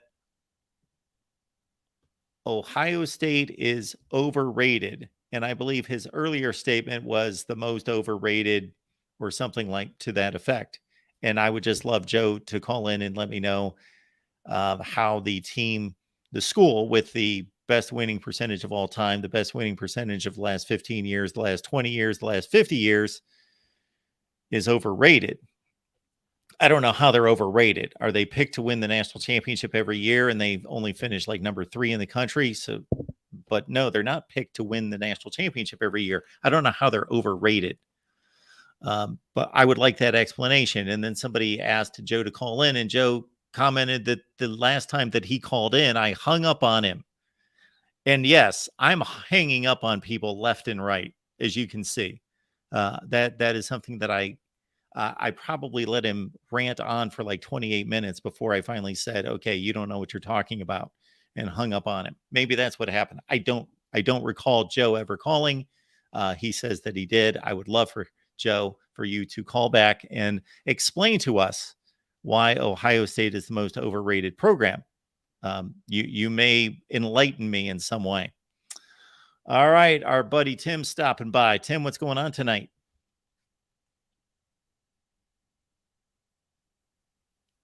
Tim, we can't hear you. Now you can. Yes, we can. Yeah, I just called it because I want to exercise this whole Brian Kelly's a good coach thing. Okay. We got to go through this, Mark, because you said this for a couple of years. Yeah. And you know what? Now, just maybe why do you feel Brian Kelly is a good coach? Okay. Brian Kelly went to a MAC school. We'll place that aside. So his first decent sized coaching gig was at Cincinnati, and he succeeded with flying colors. The last team he took to the Sugar Bowl. Okay. Then he left for Notre Dame, and he elevated Notre Dame to its greatest height since Lou Holtz back in the early 90s. So he was able to elevate Notre Dame, and now he's moved on to LSU, and we will, the case is wide open there, but good early indications at LSU. Okay.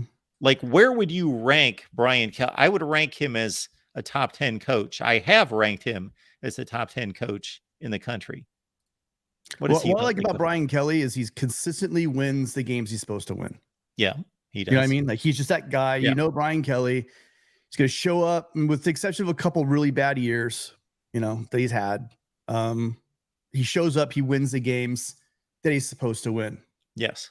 That's who he is. That's a good coach to me. He's a good coach, but that doesn't put him up in some higher level. That's what I called him, a good coach.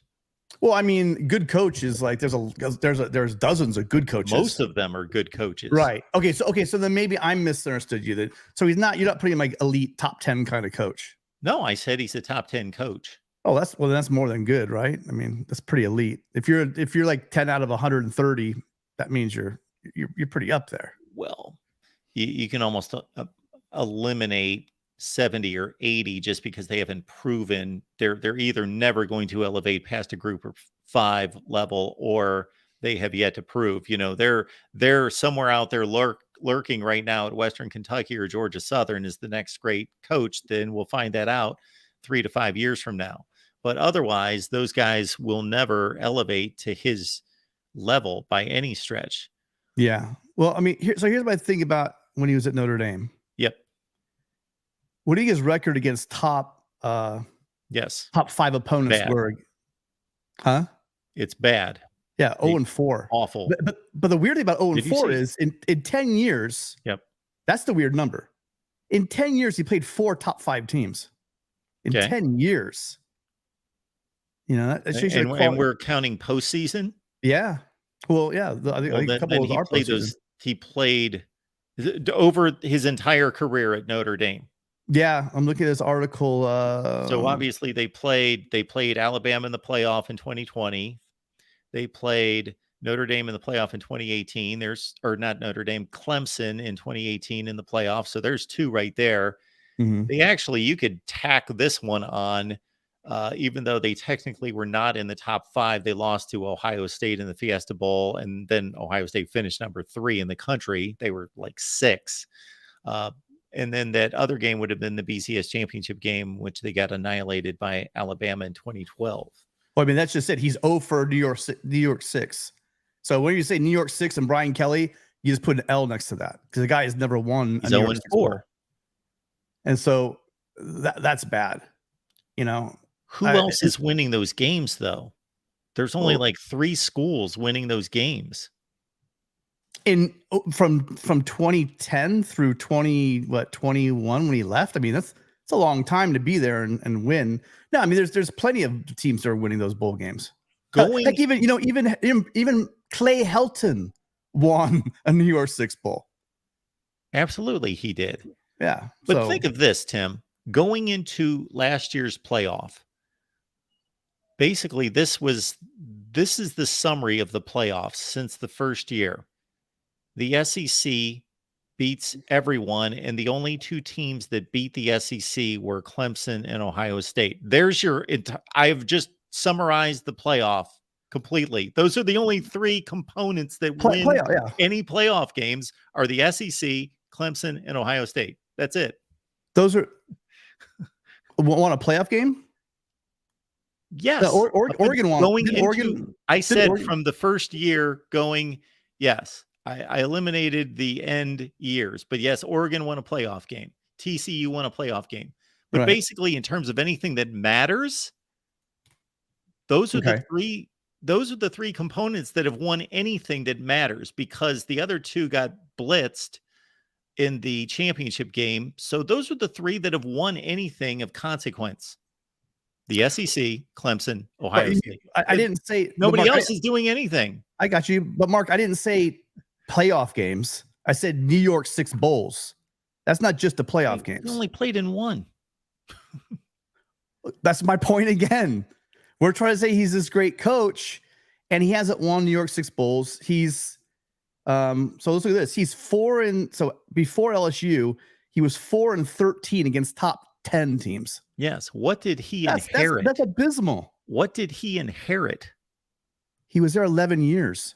I understand, but what did he inherit? We can't just look at one. You're taking one slice of it. I'm taking another slice, which is there's a difference in inheriting Lincoln Riley from Bob Stoops at Oklahoma or Ryan Day from Urban Meyer at Ohio State versus what Brian Kelly inherited. Those are there's leaps. Would you say that what Lincoln Riley got at Oklahoma was the same as what Ryan Day got at Ohio State? No. Okay. But it's closer. It's closer than what Brian Kelly. He got a 6 or 7 win football team. That's what they were doing. They racked up a bunch of 7 and 6 seasons. Mm-hmm. They had a couple of bad coaches, but remember also this is Notre Dame where they do win. Again, that's one of the schools. If you have a decent coach, they're going to win a lot of games. And he was there, and they won a lot of games. But the sticking point to me is look at all those games they won under Brian Kelly. They played 4 top 5 teams in all of that whole stretch, all all those empty wins he had. He can't control that. No, but he can control getting a team that when he does get against a top 10 team, that he goes better than 4-13 against them. Right? I'd like to know where He can Clemson control was that. ranked in 2020. He won that game. He beat Alabama last year, but then again, he turns around and loses at Texas A&M. And he went to the SEC which coach championship is he? game. Huh? He got his team to the SEC championship game. He beat Alabama, but he lost to Georgia. He lost to He beat other teams too. He got destroyed by games. He got won destroyed 6 by games in the Tennessee. conference. Yes.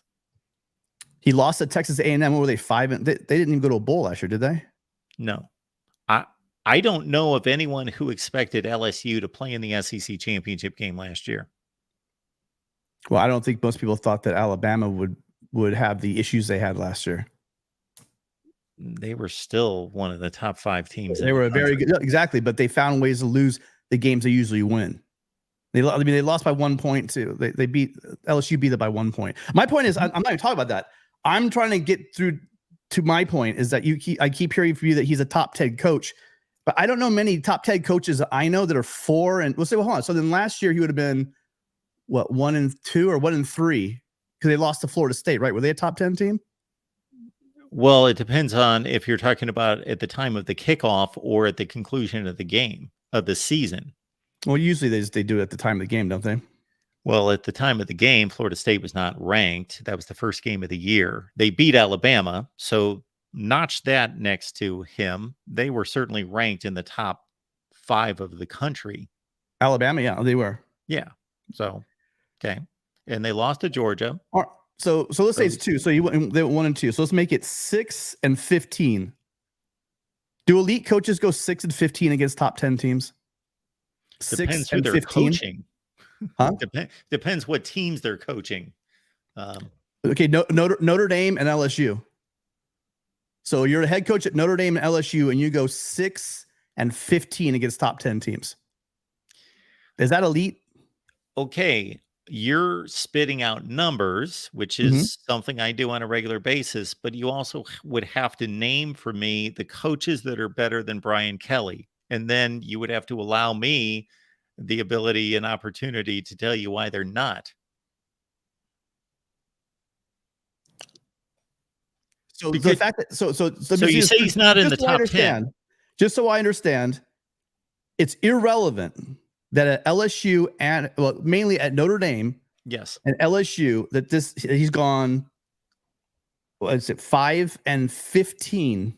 Yes, against top 10 teams. That's irrelevant. I didn't say it was irrelevant. Okay. Well, why is he then? I said that while you're telling me that he's not a top 10 coach, you need to bring to me the litany of coaches that are better than him because, and don't rank him number 11 to prove your point. He must be like 20 or 25 at least, if not worse, for you to be making this phone call and this point. So I don't know 25 coaches out there that are better than Brian Kelly. Yeah. 25. There's at least, I would say there's at least 20 coaches better than him. I don't say name them off. All right. I'm literally looking. You are what your record says you are. You really are. Yeah. And he also had to win the other games. Yeah, but those are cream puffs. Those are cream puffs. Not just because they're ranked in the top 5 in the country. Does it mean that they're cream puffs? No, top 10. Top 10. Again, the top 5 is such a small sample. I don't care about the rankings at the time of kickoff. I would have to go through the games themselves. You know, he lost a game against Georgia in 2017 when they eventually went on to come this close to winning a national championship. They lost by 1 point. You don't think he had his team prepared? I'm not saying Brian Kelly hasn't had some good teams. And I'm not saying that Brian Kelly hasn't won some games. I'm just really not connecting the dots when I see that record against quality. I call a top 10 team a quality opponent. A top 10 team is a quality opponent. And it would be different if he was 500 or close to 500. but he's not. He's out of 20 games, he's won 5 of the 20 games against quality opponents. I get it. I understand. I knew that before you called. Okay. But I'm not hearing the 20 or 25 coaches that are better than Brian Kelly. I can't find 25 coaches or 20 coaches out there that I would rather have coached my football team than Brian Kelly. I don't know who those guys are. It's not Steve Sarkisian. It's not. No. I don't know that I want James Franklin running my program ahead of Kyle Whittingham or Brian Kelly. I would love to pull up my rankings from this past off season. I believe I had Kyle Whittingham like 6th in the country. So yes, I had Kyle Whittingham ranked ahead of Brian Kelly. Yeah, I mean, there's probably 3 or 4 in the Pac-12 I would take over Brian Kelly. There's really? there's at least 4 or 5 in the and they've accomplished more than Brian Kelly. You're talking about accomplishments, and you're going to tell me that they've accomplished more than Brian Kelly. Of course, you're saying Lincoln Riley, Kyle Whittingham. That's a given. I guess it's a given. They're not in the same conversation. Those two. You talk about losing a lot of big games in blowout fashion. Lincoln Riley's made a career out of that. Really? How many blowouts is the biggest Lincoln Riley?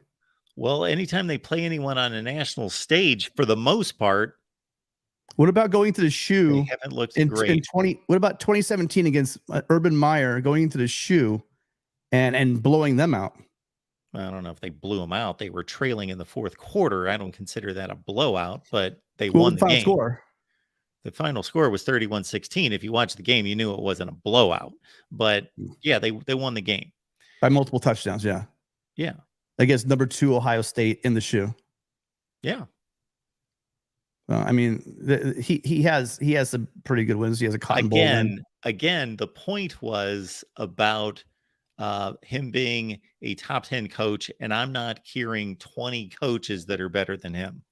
So when I say a coach is a top 10 coach, if you laid out your list of coaches and he was number 12, then that to me doesn't prove the point. 10, 12, 8. The last time I ranked coaches this past offseason, I clearly stated between like 7 and 15 was like that close. If you're an AD, isn't part of your criteria is your ability to actually beat the elite teams, not just win the games you're supposed to win. So we started a conversation because you'll have no argument from me. There's very few people doing this. Who else is doing this? Like 4 coaches. Jim Harbaugh wasn't doing it until Jim Harbaugh still, aside from Ohio State, Jim Harbaugh had a similar record to what you just outlined Brian Kelly having against top 5 and 10 teams. So what are we saying about Jim Harbaugh now? That he's a great coach.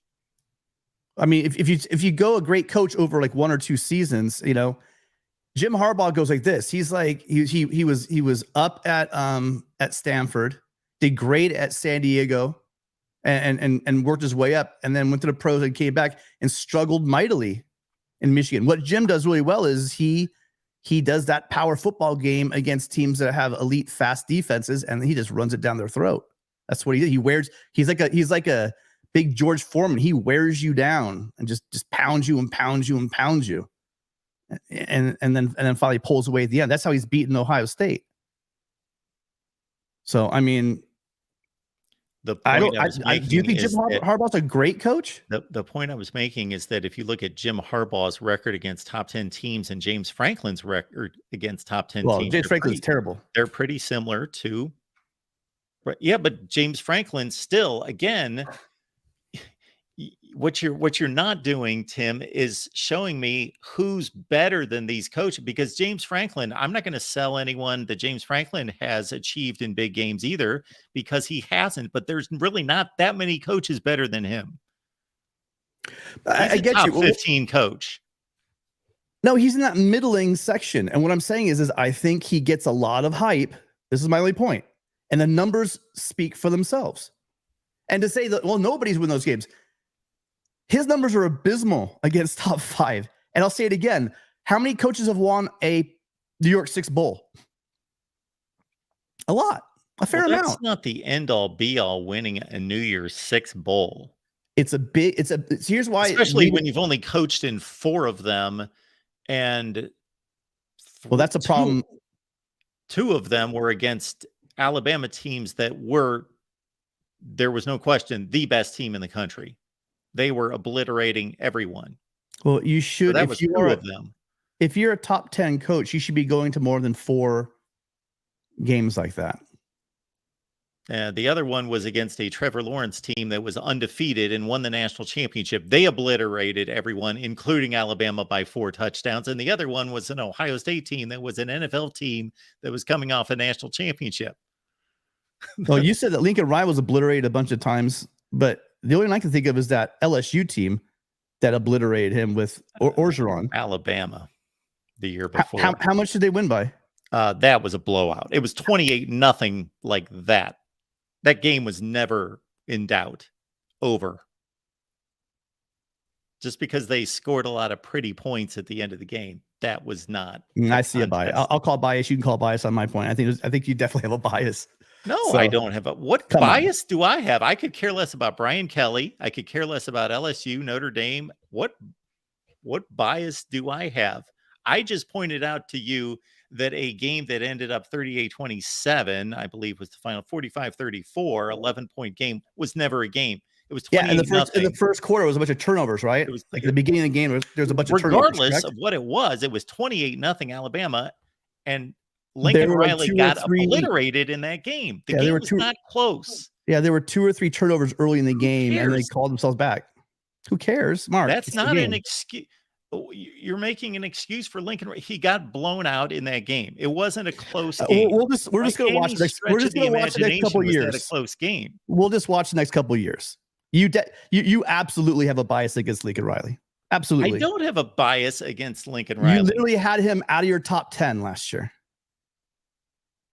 Yeah. And you said you had done nothing. The difference between like 6 and 14 was nothing. And you have Brian Kelly in your top 10, a guy that's 4 and I don't know what against top 10 teams. You understand the rankings are fluid. Like you understand that what happened last year would have counted in the rankings for this offseason that I have yet to do. What Brian Kelly did over his 15, 16 year, if you don't go back to his Division II years or whatever. Over the years, I'm not counting his national championships back then. I'm talking about his career in big boy football has been the biggest empty calories career you've ever seen in your life. He beat the teams he's supposed to beat, racked up good records, never played championship games, got embarrassed in bowl games. Well, he can't play in championship games not playing in a conference. So you're not going to play in championship games. Correct. So the only thing they could play in were these bowl games, and they got exposed in the bowl games. Yeah. So I just don't think beating up on Purdue and Helton SC teams and just all the stuff that he's done in his career, none of it amounts to anything to say, hey, this guy's a really good coach. Well, Lincoln Riley went 0-3 and against the 3 national champions. Well, now he's 0-4. He's matching Brian Kelly in the exact same number that you just gave me. Lincoln Riley has the same exact record as Brian Kelly. You got giddy there, Mark, but that was his first year after a 4-8 season. And the funny thing, that's why I love when people rip on that game, because USC should not even. I just outlined why Brian Kelly lifted Notre Dame from a 7-win program to what he did. USC should not even been in that game. You're the one who's biased. Period. Well, if you want to talk about also coaching, you think for Lincoln Riley. You think coaching lost that game? I could care less about Lincoln Riley. Like, you sure? Obviously, you know that you're biased toward USC, just like I'm biased toward Ohio State. I admit it. I try to filter that out. I do my very best, but you're biased toward Lincoln Riley, and that's fine. You're a USC guy. I could care less about Lincoln Riley. I think you'd have to have an anti-USC bias to say that what Lincoln Riley did last year was short of a freaking miracle. Because one of the things you had against Lincoln Riley when you said he was out of the top 10 was that he was handed the keys to, and I would argue that because, you know, Oklahoma was struggling before he became offensive coordinator. They had a pretty bad season the year before he became him as an offensive coordinator. Well, and then he became the head coach, and then they won at least 10 games a year, and he was going, you're right, and they were losing to the national champions. They lost They lost to a really good Alabama team. They lost to a really good Georgia team. I just cited, Brian Kelly's New Year's Six record is basically what Lincoln Riley's is. They're almost exact. You want to know the difference? Except what the difference is, he didn't lose to Tulane. No, you want to know what the difference is? The difference is Brian Kelly's been around 15 years. Lincoln Riley's been around 6. And he's already been to that many games. Lincoln Riley was handed a much better program at Oklahoma than Brian Kelly was handed at Notre Dame. Say again? Brian Kelly was not handed the same program at Notre Dame that Lincoln Riley was at Oklahoma. He got the 4 New Year's Six games in all those years at Notre Dame. And Lincoln Riley in 1 year took a 4-8 USC team and took him to a New Year's Six. And quite frankly, let's be real, if Caleb Williams doesn't pull his hamstring, they would end up being 17. They went up 21-3. Talk about your blowouts early in that championship game, but he blows out his Achilles in the third drive of the game, and they lose that. Otherwise, they're in the playoffs in year 1 after 4-8 season. Well, they didn't make the playoffs, and we don't know what would have happened. Okay, we don't. And then to blame you're making a point about the Cotton Bowl against Tulane. That wasn't coaching. The guy fumbled the ball on a kickoff. It was fluke. This is about as fluky as you can get. Tell me how that was coaching or Lincoln Riley. I didn't say that it was. We were matching postseason records, and you were taking all that time to highlight Brian Kelly's 0-4 record, which exactly matches Lincoln Riley's. We'll look at Lincoln Riley's Brian record. Kelly has had to face tougher competition in those 4 games. Really? Yes. So what was it? Let's go through people. Lincoln Riley. Tulane. Let's look at the Lincoln Riley teams that he lost to. So he lost to Alabama. Did they win the national championship?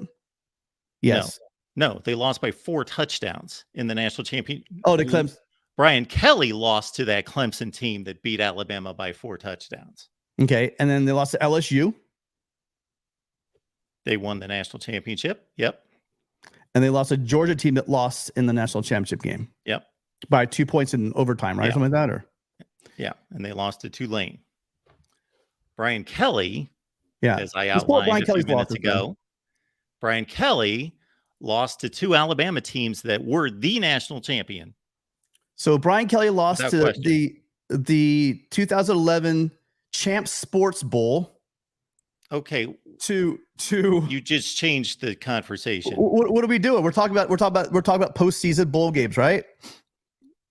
Well, no, we weren't. We were talking about New Year's Six, and we were talking about playoff and championship games. But now you've changed it because I think I checked that one off in Brian Kelly's favor. But go ahead. Again, Brian. So how long has Lincoln Riley been a coach? Since 2017. So that's what, 6 years? 17. Yeah. So 6 years. Yeah. And in 6 years, he's gone to how many New York Sixes? He was doing what Bob Stoops was doing. No. I'm not talking about Bob Stoops. I'm talking about his career. Yeah. He took over a better program than Brian Kelly did. Bob Stoops went to. That has something to do with it. He was part of that. He was part of the resurgence at Oklahoma. And they were chugging wind before he got there. By the way, if you want to make an analogy, Lincoln Riley basically did last season, which I gave him all the credit in the world. I don't understand the perception that I have anything against Lincoln Riley. I could care less about it. Again, I just evaluate him impartially. I don't care about Lincoln Riley one way or the other. Just like I evaluate everybody else. Mel Tucker took over a 2-win Michigan State team and won the Peach Bowl and won a New Year's Six game and went 11-2 and finished in the top 10. Okay. We're literally comparing Brian Kelly to Lincoln Riley. Is that what we're doing now? No, I was just giving you an example of a coach who took over an awful football team and then won a New Year's Six game the next year. It's happened. Other guys have done it. Sonny Dykes just did it. Mm-hmm. But Lincoln Riley's won everywhere he's been. Okay. And so it's is not Brian because, Kelly. And he doesn't need. Lincoln Riley's never won 4 games in a year like Brian Kelly did. Brian Kelly has won everywhere he's been as well. All right. Well, I'll stand by the fact that you think that we'll just remember this going forward, that you feel that Brian Kelly's a better coach than Lincoln Riley. No. We are having a discussion about what's going on right this second. They were Stoops wasn't really Stoops the year before Riley got there. They went 8-5. They were 8-5 as before he got there as an offensive coordinator. Yes, the year before correct. They won the Big 12 and they finished in the top 10 in the country. Mark, did they win with defense in those years? Do you know how bad their defense was in those years? They won because Riley outscored everybody. I'm not debating Lincoln Riley as an offensive coordinator. Build a defense, Lincoln Riley. Do that. Can you finally field a defense in 5 years is worth anything? Can you do that? Yeah, he did this year. I know Brian Kelly has fielded better defenses than Lincoln Riley. And Brian Kelly has coached for 20 years, Mark. I mean, I think you're forgetting that point. This guy's only been a coach 6 years. He's 40 years old, for God's sake. Yeah, been coaching a long time, filling up on lots of empty wins. And I can't believe you're defending some guy that's 5-15 against the top 10. I'm not defending him. Sounds like it. I'm getting attacked for saying he's a good coach. Not and you never answered the question that there's got to be like 20 or 25 guys better than, and even if you give me the 25th best coach in college football, I still think he's a good coach. He's not a top 10 coach. No way. Not with a record like that. Well, where is he? You can't justify a guy. You've never answered my question of where he should be ranked. Probably somewhere between 15 and 20-ish. Okay. By the way, that's just truly based on the, like, I give him a lot of credit for Cincinnati. You know the Peter principle, right? Where you kind of rise to your level. Sure. Yeah. That's Brian Kelly. That's Brian Kelly. What he did. Oh my gosh, my mom's alma mater in Michigan. I can't remember it now. Grand Valley State. What he did at Grand Valley State, phenomenal. Amazing. Cincinnati, again, amazing. What he did at Notre Dame, not amazing. I didn't say it was amazing. Not even great. No. He won all the games he was supposed to win and then lost all the meaningful games. And Lincoln Riley had an excellent run at Oklahoma. You know, if we could take all the comments I've ever made about Lincoln Riley, I don't know what you're talking about, because if we could take all the comments I've ever made about Lincoln Riley, I've given him credit for all that he's done. But he's not perfect and he has not delivered all the time. So he had Mike and he's got the same postseason record in big postseason games as Brian Kelly. I think what you're missing is in about maybe a third of the time that he's been a coach as Brian Kelly, he's been in the same amount of New York 6 games. And Brian Kelly does have a Cotton Bowl win. And really, if that poor kid had caught, I'm not going to say his name, had caught the ball at the 2-yard line, Lincoln Riley have 2 Cotton Bowl victories. So to put that on a coach, you fine. We can say, well, he lost. That's the way it is. But I'm truly shocked that you're comparing the 2 coaches, because they are literally not on the same plane. Lincoln Riley has won like 86% of his games as a coach, 85% of the games as a coach. Regardless of what he was given, we've seen guys at Oklahoma, for instance, or at Oregon, who were handed a really good program, and then it just dies. What he did is he raised it back up. Stoops was doing really good, but he dipped down. It wasn't the early Stoops. I mean, Stoops only won 1 national championship in the very beginning of his career. And they won games, but They also lost. If you remember, the joke about that was that Stoops couldn't win the big game, right? People always say he couldn't win the big game. He got hammered in BCS games. Maybe it's an Oklahoma thing. Who knows? Maybe he can't win big games in Oklahoma. I remember a lot of BCS games that Oklahoma probably shouldn't even been in. And he wasn't winning them. But Lincoln Riley did bring that program back up. And he did just bring up USC back up. And I think all these people hand-wringing about how bad our defense is are in for a big surprise this year. And I can't wait. I'm not going to talk now. Let everyone do the talking how bad Lincoln Riley doesn't care about defense and doesn't have a defense. I'll let that sit for a while. And then we can see. What he's we'll all showing talk us at the year. You guys told me that Lincoln Riley can't have a good defense. Brian Well, Kelly give it more than 1 year. elevated Notre Dame football further than Lincoln Riley did Oklahoma football. One more That's time? not debatable. What's that? That Brian Kelly elevated Notre Dame football further than Lincoln Riley elevated Oklahoma football. That's not debatable. Can you expand on that? What do you mean by that? That if you take over a program that's winning like 55% of its games and you lift it to the level that he did, you've done more than lifting a program that's already going to playoffs and major bowl games, and you basically just do the same thing. That means nothing. Sure, it does. How does that mean something? We're just talking in circles. No, but my point to you is you're saying what was I've made this point about 14 gets times. penalized. Lincoln Riley gets penalized because he took over a program that was okay. It wasn't great, but it was okay. Again, the reason why you want to talk about, you keep saying that Stoops was the coach, but realize this: the defense was trash. They got rid of Heupel because he didn't work. And they went 8-5, and they bring in Lincoln Riley and his offense, and we saw he won Heisman trophies with that offense. I'm still trying to hear of the 20 or 25 coaches that are better than Brian Kelly. No, I'm not. That's not the point. The point is waiting for that. The point is the guy's record. That's what I'm waiting for. I'm waiting for you to justify how you put a guy in the top 10 who literally is 5-15 because against there top 10 teams. Aren't 10 or 12 coaches better than him. That's why. That's how I've done it. Yeah, we'll disagree. We'll see how Brian Kelly does the next couple of years. We'll see Lincoln Riley. And that it's fruitless to argue it right now. And that will you're setting your decision. And I'm that will be decision. completely inconsequential to what we just talked about, because then I'll rank them. It's a fluid situation. It is a fluid situation. He was an annual disappointment at Notre Dame. They had some of the best offensive lines I've seen in probably the past 20 years. They had a couple. 2012, they were not a disappointment when they went to a BCS championship game when nobody in the world. What was the score of that championship game? They got blown out. They went to a BCS championship game when they weren't even ranked.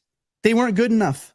Clearly, were they the second best team? I understand they weren't good enough. you're speaking obvious claims to me. No. You don't think I know that Notre Dame wasn't good enough to play Alabama? Mark. Nobody else in the country was good enough. You're not hearing what I'm saying, Mark. Georgia. You're not hearing what I'm saying. There were other teams that were more deserving to be in that game. They got gifted. Right. So why is that an achievement? They got gifted in there. That was not an achievement. Not an achievement, taking no. over Notre Dame when they're going 7-6 and lifting them to a BCS championship. You make it sound like Notre Dame is like, no offense out there, Purdue. But Notre Dame is like Notre Dame. You should be able to do that. You are taking basically the worst coach to defend in Lincoln Riley and saying that it's national championship or bust is basically what you're saying. And otherwise, you've done nothing. I'm saying that I'm the worst. I'm taking the worst coach to defend Lincoln Riley in that way, in that manner, in that context. Yes. No bias, huh, Mark? Because if the national championship is the standard, then Lincoln Riley has continued to fail in doing so. How many coaches won a national championship since Riley's been a coach? How many coaches have won a national championship since he's been a coach? If we would rewind this conversation 30 minutes, you're basically taking my bullet points and using them. 6 years. I was making these exact points like 30 minutes ago when I was telling you that nobody is winning in this sport in playoff and championship levels except for you're banging your point, not mine. I'm saying to you, how long has he been a coach? How long has Kelly been a coach? a football coach. 30 Well, years. at Notre Dame, it's 30. been No. How many years has he been a head coach? a long, long time. A really long time. Yes. And you're comparing that and a record against a guy who's been a coach for 6 years. And instead of saying, wow, this guy's been a coach for 6 years and he's been to the playoffs how many times? He took a 4-8 team and took them to what? See, that's what I'm seeing. And I'm hearing you defend a guy who's been around for 30 years and has an abysmal record against quality opponents. And and you're talking about Lincoln Riley like he's Dabo Sweeney, and he lifted a program from the dust to national championship status. When did I say that? Now you're putting words in my mouth, Mark. You know that I didn't say that. That's not what I said. Let's look at Lincoln Riley's record against top 10 teams then. Good to talk to you. We are reviewing stuff that we've reviewed 80 times, and there's 3 people waiting. Although what's his record then if we reviewed it 80 times? I don't even know what you said because I've grown tired of this conversation. So Lincoln Riley is 1, 2, 3, 4, 5, 6, and 3 against top 10 teams. He's 6 and 3. He has more top 10. He has more top 10 victories in his 6-year career than Brian Kelly has in 30. Who have they defeated in those games? Number 2, Ohio State in the horseshoe, 31-16. Yep. They beat Texas 39-27. Yeah, they were not a top 10 team. They beat. We're going on at the time of the kickoff. Yes, that's why I'm having you read off this list. So we're gonna cross off the Iowa States and the Kansas States from, and we're gonna rewrite national championships, and because national championships don't matter, because neither one of them have won a national championship. So that. Oh no, I'm just saying your criteria usually is what you feel is important, which is fair enough, but doesn't mean it's real. I mean, how else are you going to do? We're looking at, are you doing the research to look at all these teams and find out where they were at the end of the year and do all that? I mean, that's just a waste. I'm not spending that much time on this. We've spent a lot of time on it. I'm just blown away. We've spent way too much time on it. From now until the end of time, you forget who you're talking to, and I can tell you where those teams finished. From now until the end of time, I'm going to hold you. I'm going to hold you to this. That you told me Brian Kelly's a better coach than Lincoln Riley. I didn't. No. Yeah, you did. I told you that I ranked him higher, and I don't even know what the rankings were exactly, like 9 and 12 last season before this next season, in which, of course, I would have elevated Lincoln Riley, and I still have that opportunity to do that because I'm sure it'd be somewhere around 8 or 9. Okay. All right. Yeah. All right, Mark. Probably in that range. All right, Tim. Good to see you. All right. That discussion just went on way too long. And again, with all that discussion, what was never answered was, where are these 20 or 25 coaches that are better than Brian Kelly? Because of everything that was stated there, the attack was that I ranked Brian Kelly too high, which I don't even know where that was. It was around number 8 in the country, 8 or 9, something in that range. I know Whittingham was 6, and I know Kelly was after that, 7, 8, 9. Okay. Jeffrey, we'll get to you in 2 seconds. So you can throw out all the records and everything. All you're doing is stating statistics to me that I already know. You don't need to prove. I know what Brian Kelly's done, and I know what he's failed to do. I already know that. That's why I was having him read off the teams that Oklahoma defeated as a top 10 Lincoln Riley coach team, because I know where they landed at the end of the season. So the ranking at kickoff can be a bit flawed, or can be a lot flawed, as our buddy Chris Foote knows from calling all the time, talking about BYU beating a top 10 or a number 3 ranked Pitt team that finished 3-7-1. So just clarifying on some of those points. And again, what we didn't get to is, who are the 20 or 25 coaches better than Brian Kelly? All right. Jeffrey, how are we doing tonight?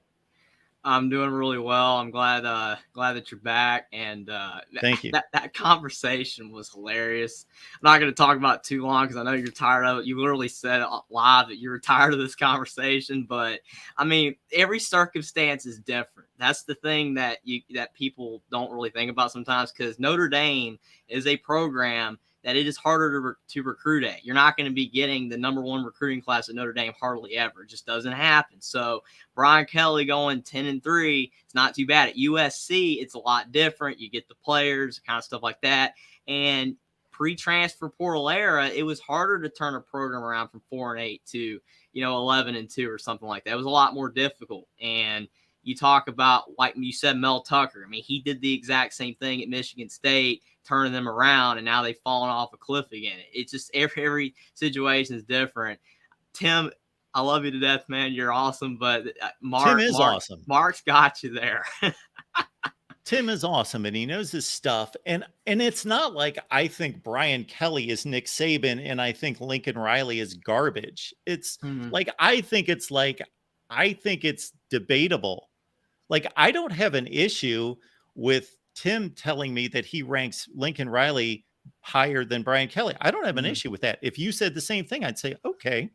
Like, but to say that there's no discussion, that it's not even close.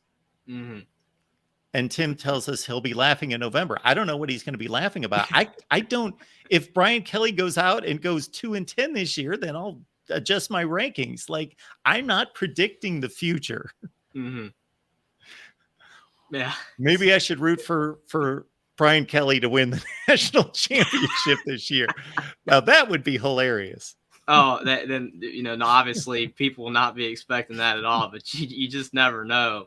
But I mean, again, it's just insane to compare two different situations like that. And like you said, both coaches are solid. I think Brian Kelly to me, I compare him to like a Derek Carr as a quarterback in the NFL, as a guy that everyone talks completely bad about, but he's not bad. It's just, he's a solid coach. Brian Kelly is solid.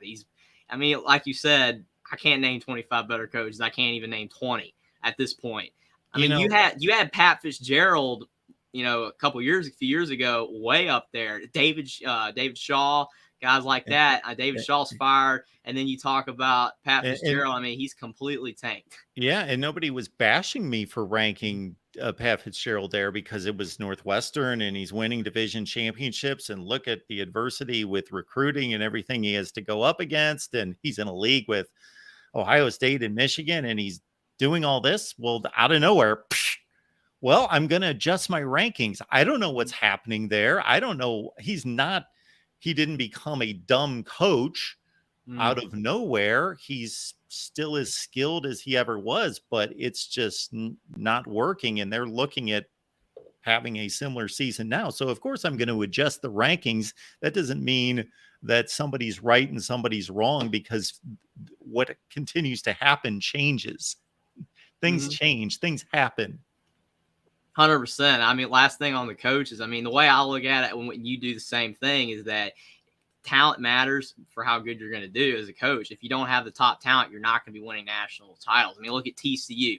They were phenomenal this past season, but then they got completely destroyed by Georgia because Georgia had better talent. Does that mean that Sonny Dykes can't coach anymore because they got them all the way there and then they get blown? No, they just didn't have the talent to be able to beat Georgia. And I mean, maybe if some fluke happened, they could have won, but Georgia had more talent.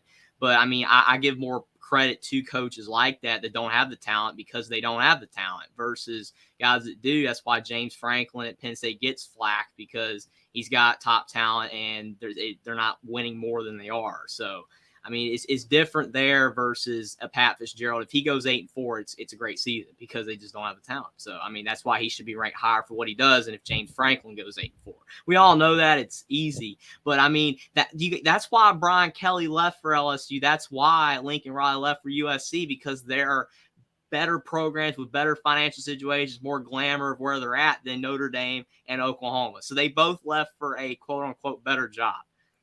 I find it hard to believe that LSU would be hiring the 30th best coach in the country.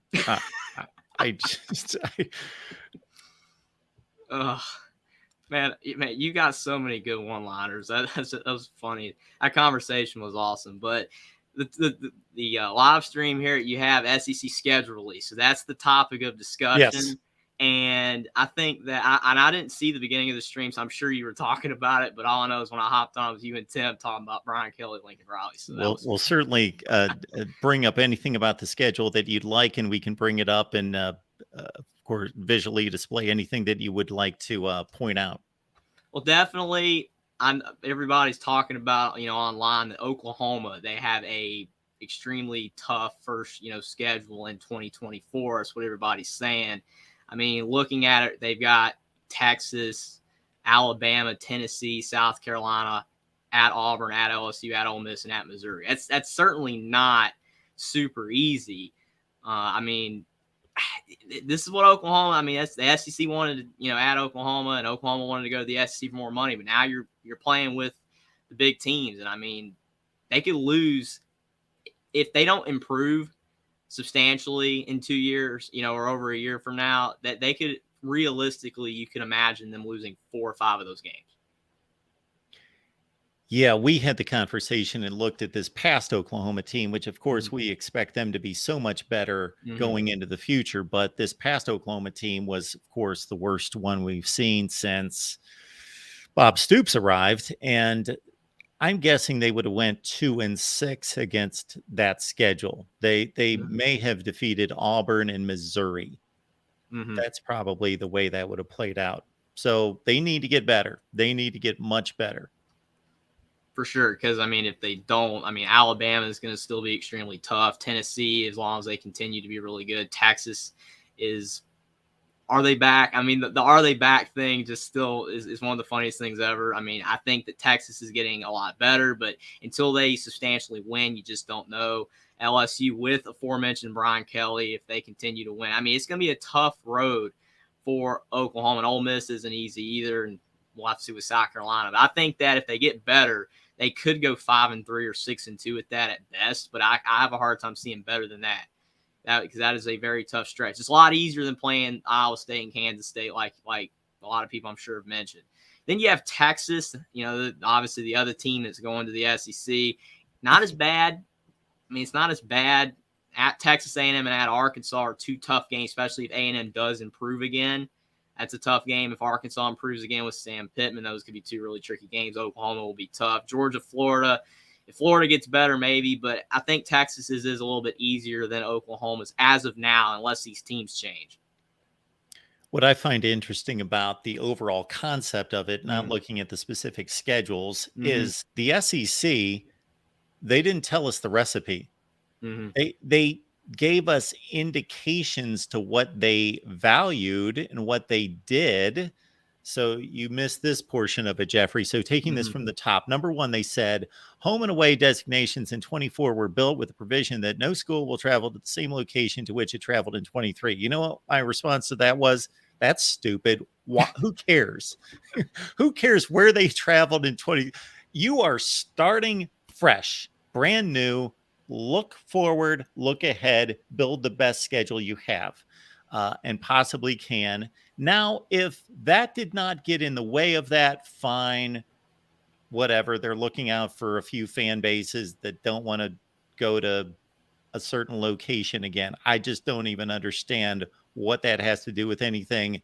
Who cares? Move forward. 2024 is a new year. Who cares who traveled where this past season? Okay. The opponents were determined based on 2 primary factors: traditional opponents, so rivalries, and balance of schedule strength. So perfect.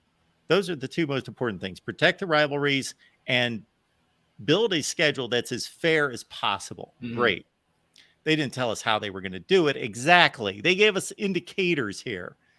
So the balance of the strength of schedule was based on each school's winning percentage since 2012. So what I did, Jeffrey, was I kind of fought through every program, because I would have an issue with this system if there were schools that were so tremendously different today than they were 10 years ago. And that's really not too much the case. Florida and Auburn would be the 2 near exceptions that were much better 10 years ago, but certainly they've got the resources to amend that and to become contenders again. And then Tennessee, I guess, on the flip side, although maybe we're giving them a little bit too much credit. They've had one big season, so they haven't really proven that they're back. And then they did the same thing with Oklahoma and Texas. And then they ranked in everybody by winning percentage.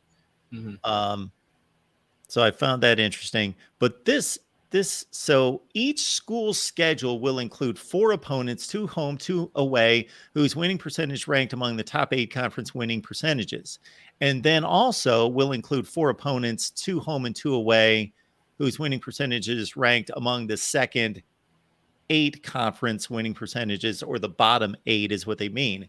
And the way I interpret that is they didn't want to brutalize Georgia and Alabama too much, or lift up Vandy too much with too easy of a schedule. Because if you went simply by the percentages of the last 10 years, well, Vandy would play like the worst teams every year.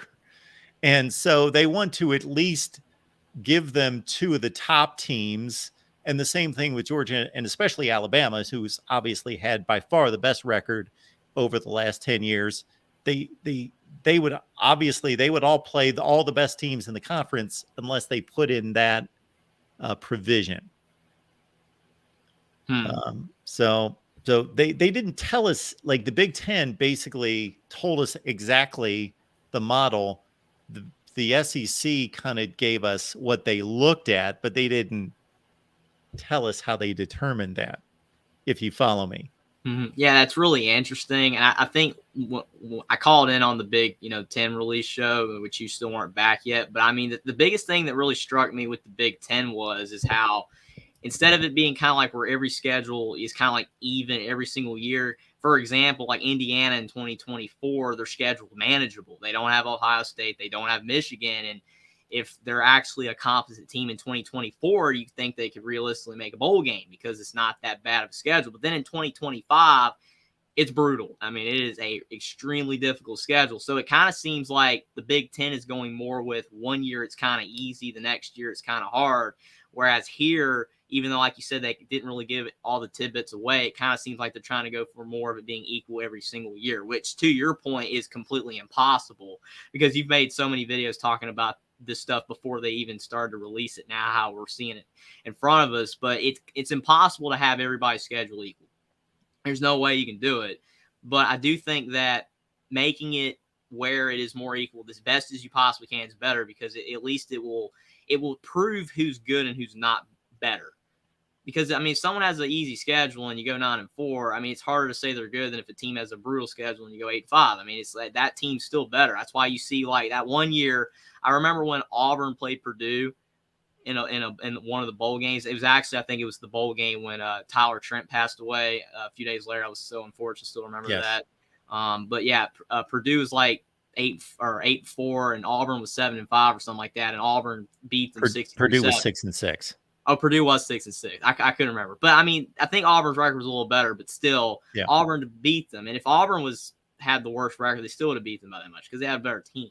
It's really unfortunate. I mean, I know this has nothing to do with what we're currently talking about, but basically, to make these schedules as close to equal as possible is smart. Like you said, the SEC is trying, at least it seems. So I wish they had gone to 9 games, or the Big Ten would have gone back to 8, because I really wish all the conferences would go to back either 8 or 9, because it should be that way. I know you've talked about it as well, but they're never going to do it, or it's going to be a while before that gets rectified. But the SEC just wants to get as many teams in bowl games as possible. And the Big Ten, they're looking at the financial revenue for it on TV. Well, you probably didn't catch my take on the Big Ten last night, but I love what the Big Ten did with its schedule. I would have to sift through it to a T to try to figure out how to criticize it. But I basically don't have any criticisms for it because they protected every game in the conference that's meaningful, every rivalry. They left it up to the schools to determine rivalries. They had the difficulty of trying to make it logistically work in terms of mileage and the travel back and forth. They did that. The thing that they did that I love and of course, not listening to me, but I've been talking about this for 10 years, that not every school has the same number of rivals. So every conference is constantly determining that everybody has the same number of rivals. Everybody's got 3 rivals, or everybody's got this. No, they don't. So why make up rivalries? Don't do it. So the Big Ten, thank you. Northwestern, Illinois, those are the only 2 rivals they have. That's it. USC and UCLA, until something changes, that's it. Iowa, on the other hand, Minnesota, Wisconsin, Nebraska. Great. Protect all 3. You can do it. You don't have to have everything as a cookie cutter. Yeah, I mean, it doesn't have to be like you said, where every team is the same amount of rivals. The only one that was interesting to me, I did ask this to Tony when he was doing the Big Ten show last week with the schedule, and Indiana, Michigan State was not, completely protected. And I get that it's not I've always, when I was younger, was always confused. Why is this a rivalry game? But it's got a trophy. So, I mean, it has a trophy. So to me, it's a rivalry game, even if it's not really a rivalry game and logistically, but I mean, they do have it protected for the next 2 years, but after that, it's up in the air. So who knows? But I mean, did you feel like that one should have been completely protected, or what they did was fine because it's not really that big a deal, even though it has a trophy? Yeah, I don't think it's a big deal. I don't. I know it's Indiana. you know Indiana football. Therefore, you were smart enough and knowledgeable enough to bring that up.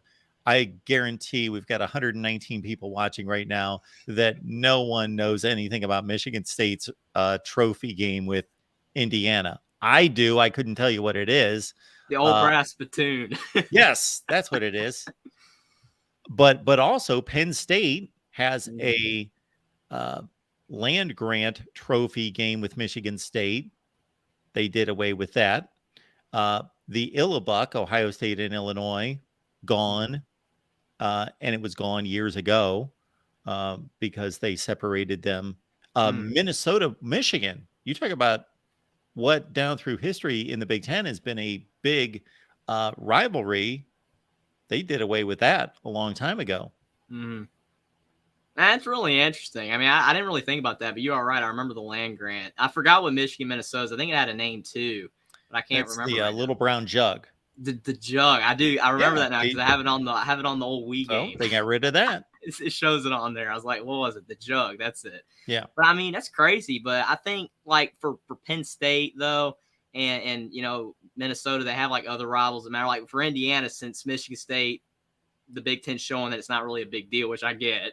I still don't know why it's a rivalry game, but Indiana Purdue will technically be their only rival, theoretically, especially if they do away with Michigan State being annually. So it's interesting. I mean, you would like every team to have 2, but like you said, sometimes it just doesn't work out. I mean, teams like Notre Dame have tons of rivals because they've been an independent and they're playing all these teams. So they built these rivalries with Purdue and USC and Michigan and all that. I think, Jeffrey, actually, we can credit Brian Kelly for those rivalries. He built those rivalries at Notre Dame. I think Tim's he's not happy about that. Yes.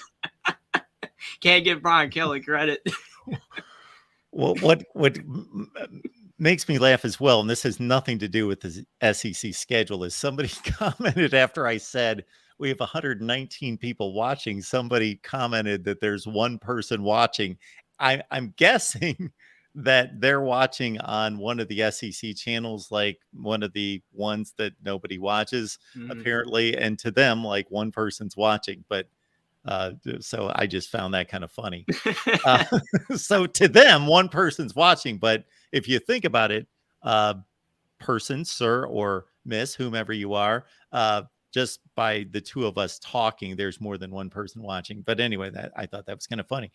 But there was also a comment made about Texas and Oklahoma. Somebody made a comment wanting to know, oh shoot, I lost it. Something about the way they're treating them or how often they're going to be played. That's the secret in this formula. Nobody knows. We don't know. Yeah, I mean, sometimes stuff being secret, I mean, it makes it more interesting because we'll kind of like figure out more as it goes along, and it's not all kind of like presented to you. So sometimes it's better to know almost everything, but sometimes it's a lot better not to know because then you can be surprised or figured out on the way. It's crazy. John I'd love to call in more on the Big Ten live show. Yes. But it's at a bad time. Oh, sorry about that. When do you need that to be, Jeffrey? We'll move it for you.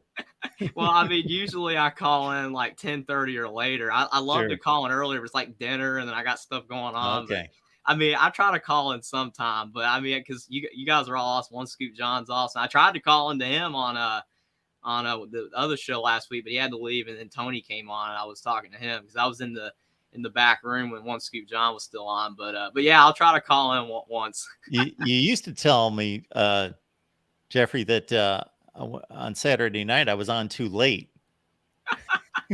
Well, I mean, like the problem is that I would get on, and then what would happen is that there'd be like 15 people in front of me because everybody's wanting to talk about the big game. So when I got on, I was like, well, forget talking about Alabama versus whoever they play. I'll just talk about Indiana because nobody's talking about them. Maryland. They got beat by 40. But I mean, the thing is that I would be on at like 12:31 a.m. Like, I gotta go to church. So it's like it was just one of those things where it's like it's a very niche time. Like right now, it works because I called in and only had to wait for you to finally get tired of listening to Tim's argument, and then I could come on.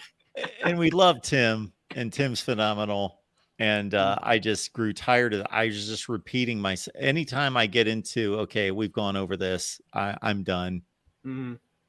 I never got the answer to my 20, which 20 coaches are better, but I have no idea. But I had the same thing with Tim a long time ago because back when I had a live stream with the other guys, and we were doing the most surprising and disappointing teams, I had USC in the honorable mentions. I did not have them as a top 10 surprise team. And Tim was like, how do you not have USC as a top 10 surprise team? How do you have them in the honorable mentions? I thought you knew what you were talking about, Jeffrey. And I'm like, Tim, I don't, because I expected them to go like at least 9-4 or 10-3, and they barely did better than that. So I'm like, to me, they were good because they got Caleb Williams, they got Travis Dye, they got all these players. And I'm like, to me, it wasn't too shocking. And he was like, you don't know what you're talking about. They were 4-8. It's hilarious. Yeah, they were 4-8, and it was a great job done by Lincoln Riley.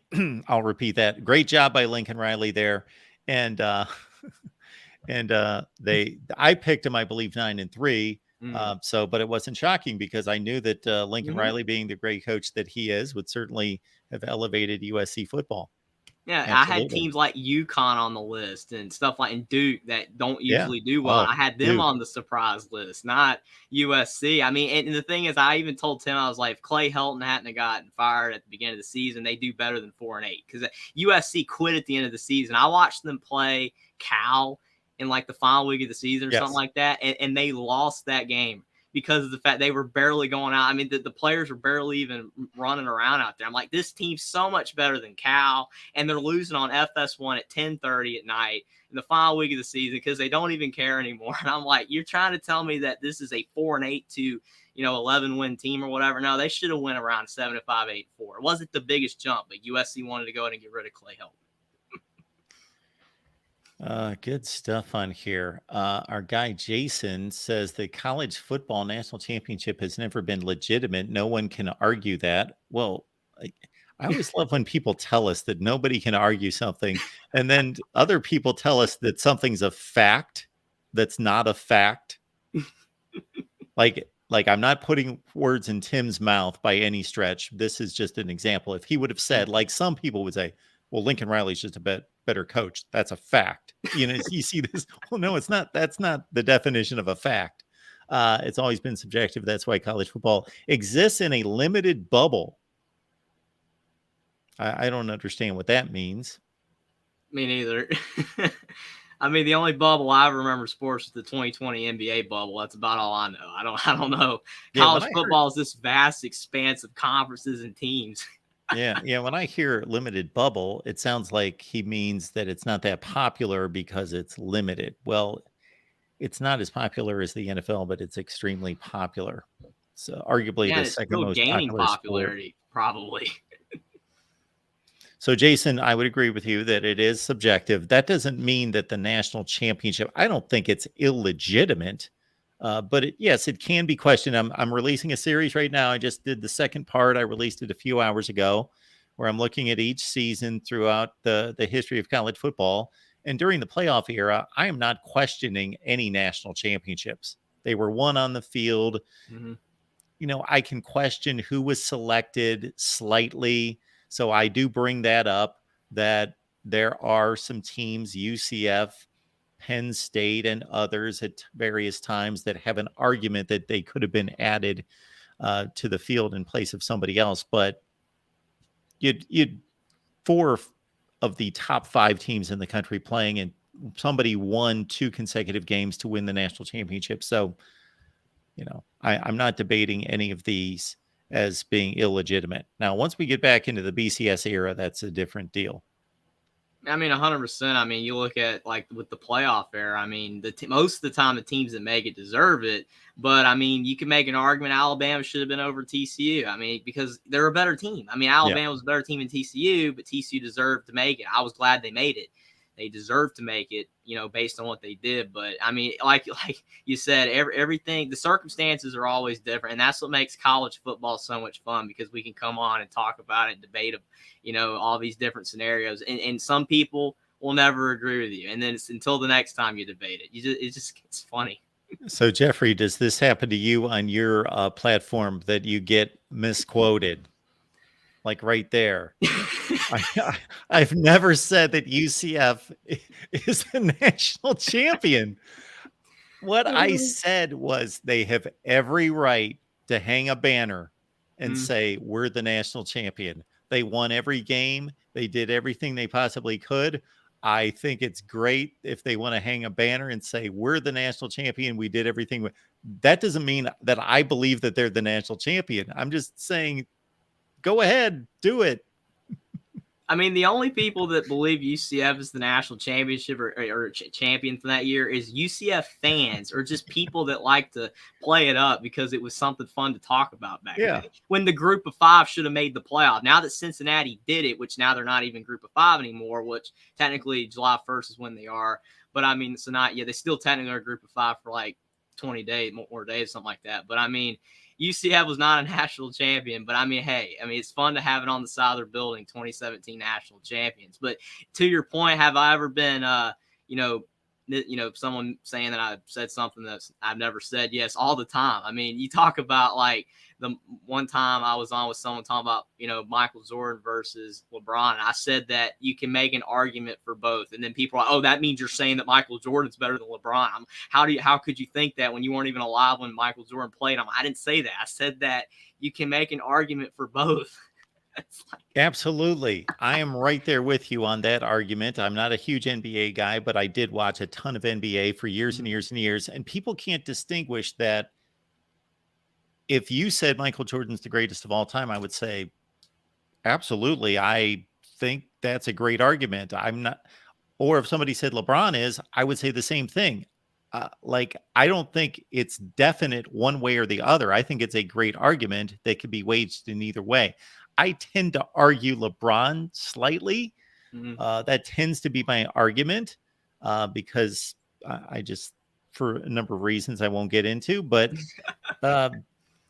like, just because you think somebody is the greatest of all time, or you slightly think that's the better choice, doesn't mean you completely invalidate anybody who says that, the other team or player is the greatest. 100%. I think the craziest thing about YouTube in general is the fact that I try to avoid bold statements. I just try to just say things, as most people would agree with them. So I'm not trying to be like generic or bland, but it's like, I'm not going to say something in the nature of Tom Allen is the greatest coach in the history of ever, or the greatest, head coach in Indiana history, because even Indiana fans go, no, it's not Tom Allen. You could go Bill Maller, you could go somebody way back in the past, something like that. But I mean, I don't think anybody's going to be saying Lee Corso. He's probably the funniest coach ever. But I mean, I think that, but most people with YouTube, though, it's just, you don't even have to say anything controversial for people to make a controversy of it. You don't even have to. All you got to do is just say something. It's like, for instance, in one of my videos the other day, I just said something nature of it. This player will play center for this team because he's 7 foot. But then someone told me that, no, he's going to be a power forward because he shoots threes. I'm like, centers can shoot threes. They don't have to play power forward, to shoot three. I mean, if you're a center, you can still shoot them. It's like, all I'm saying is he's 7 feet tall. He'll probably play center. I don't know, because no one knows what the rosters are going to look like in basketball or football for that matter. It's like someone saying, oh, this quarterback's definitively going to be the starting quarterback. I have no idea whether Indiana's quarterback's going to be Taven Jackson or Brendan Sorsby. So I say it could be either or. But then someone's like, oh, it's going to be Taven Jackson. You don't know what you're talking about. Basically, again, all you have to do is just say something for people to find a disagreement with. And I guess what makes this awesome. I'm going to make one point, and then if you want to hang on here, obviously you can leave if you'd like, but we've got 3 other callers. I may just bring in the free-for-all and just let everybody chime in at the same time as we conclude here. But I've had a little bit of fun recently with naming the dumb fan base of the day. This is not something I planned. It's nothing like that, but it struck me one day when I had a bunch of moron Notre Dame fans that were just completely delusional attacking me on Twitter. And I would never name dumb fan base of the day for one particular person. It's got to be like a legion of people, like 10 or 12 people. Then I say, okay. And it's just a fun thing. People shouldn't be taking all of this big offense to it.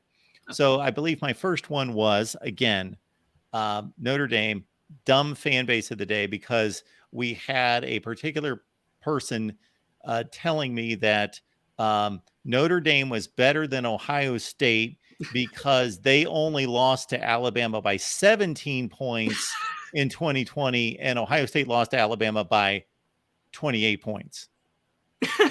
Even though every other statistic I gave them was completely lopsided in Ohio State's favor, including winning 5 consecutive games against Notre Dame, and finishing, like, I lined up top 10 finishes, top 5 finishes, obviously national championship, everything in the last like 10 years, 15 years. It's not even close. And this person, plus I was arguing that if you actually watched those 2 games, you saw that Alabama jumped out 17-0. They were up 31-7 with just a couple minutes left, let Notre Dame score a meaningless touchdown in the last 3 minutes of the game that meant absolutely nothing, while Ohio State eventually lost by 28, but it was 14-all. It was 28-17 at half. It was 38-24 with 6 minutes left. It was a competitive game. And so you got to watch the game. And so I just obliterated this guy in every such way. But he, meanwhile, had all these Notre Dame fans jumping out in his favor. And so I said, I'm going to name Notre Dame to be the dumb fan base of the day. And I've done this. My last one was Michigan the other day. I have received so many horrible comments on the Michigan channel from people taking offense to this, naming Michigan the dumb fan base of the day, because they were just simply the dumb fan base of the day. But I include in that in parentheses, if it does not apply to you, then don't take offense to it. I completely agree. I mean, that's like the whole issue with like the internet today is people get upset about things that don't even affect them in any way, shape, or form. And I mean, to your point, when you talk about that, it's kind of like that Notre Dame Wisconsin game. That game was really close that one year until the end when Graham Mertz threw all those picks. I mean, it's like the game was close until the end. Or you talk about like if Ohio State and Michigan play Indiana and Ohio State beat Indiana by more than Michigan, but Michigan beat Ohio State that year, then Ohio State fans are going to say they're better. That doesn't matter.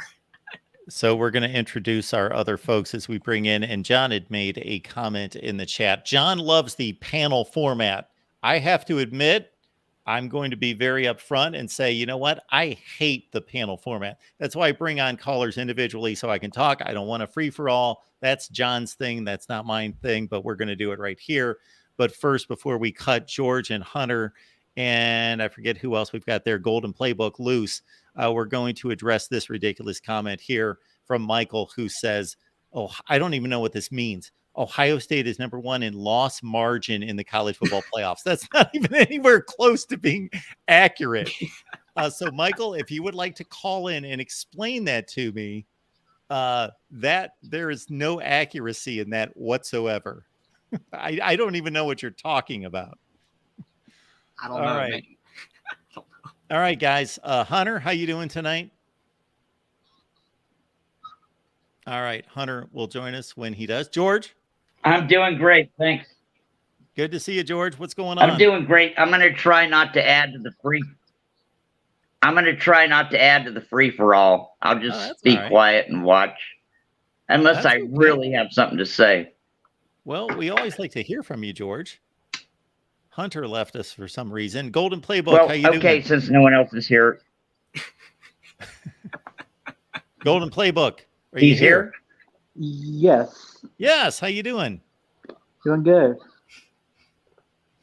Oh, this is a good one. Hang on just a second, Golden Playbook. Here, Joe Long, who I have begged to call me because he said Ohio State is the most overrated program in the country. So Joe says, Mark, you are clueless. Notre Dame lost to Alabama. Wasn't nearly as bad as Ohio State getting killed by Bama because overrated. State shouldn't have been in the playoffs after only playing 7 games. So the Notre Dame team that lost to Alabama, they belonged in the playoffs after losing the ACC championship game by 24 points. But Ohio State, who beat the ACC champion that blasted Notre Dame, that Ohio State team that beat Clemson by 3 touchdowns, they didn't belong in the playoffs. Right. One of my favorite things is when someone makes a comment and then makes a nickname about a team, like overrated State there. I love also, like, so many people go LS who, and I'm like, you can do that with any team that has a U on the end of it. OS who, I who. I mean, what? It's like, come on. I mean, come up with an actual insult. I love this, that he's invalidating Ohio State's entry into the playoff when they beat Clemson by 3 touchdowns and Clemson beat Notre Dame by 24 points in the ACC championship game. Okay. Joe, please call anytime. He's saying that you hung up on him. Yeah. And that's possible, but Jeffrey, I think you've seen enough and you've talked to me enough. I may have hung up after like 28 minutes of nonsense or something, but like I've never hung up on anybody unless I've told them specifically, right, I am about to hang up on you because you're clueless and don't know what you're talking about. You've only hung up on people after my 3rd call of the night, and you're like, George, you can't call 3 times. That's the only time I've seen you hang up. Oh, guy George. Yes. Sorry, George, for doing that. George has commented to the channel more than anybody in history. That's amazing. The other games are important. When they play Indiana, it's important. I agree. Yes. Go Indiana. So Joe's telling us that when Ohio State played their one game last year, I don't know, that might have been the Michigan game, but when they beat Notre Dame, that wasn't their one game. I don't know. That is hilarious. I don't know. Golden Playbook, are you still with us? Yes. Yeah. Do you have a comment or question? So, like, I don't want to bring it up too much because I know you're kind of getting tired of it. But that's quite all right. The Brian Kelly thing. Who? The Brian Kelly, LSU. Yes, I got you. Yes. Okay. I'm not saying Brian Kelly is a bad coach. He just wasn't. He's just not really an elite coach. That's all I got to say. I agree with you. I did not call him an elite coach. I just said he was roughly one of the top 10 coaches in the nation. Elite is usually only reserved for like the top 4 anyway. Yeah. What do you think of Marcus Freeman? Well, right now, like I said, I'm not gonna get my hopes up too much about Marcus Freeman. Of course, he's got to be able to land all those, 5-star players that he was trying to get. So I'm gonna see how the roster, plays out until I say he's gonna be a good coach. But other than that, I think he's his work ethic is second to none, like compared to Brian Kelly's.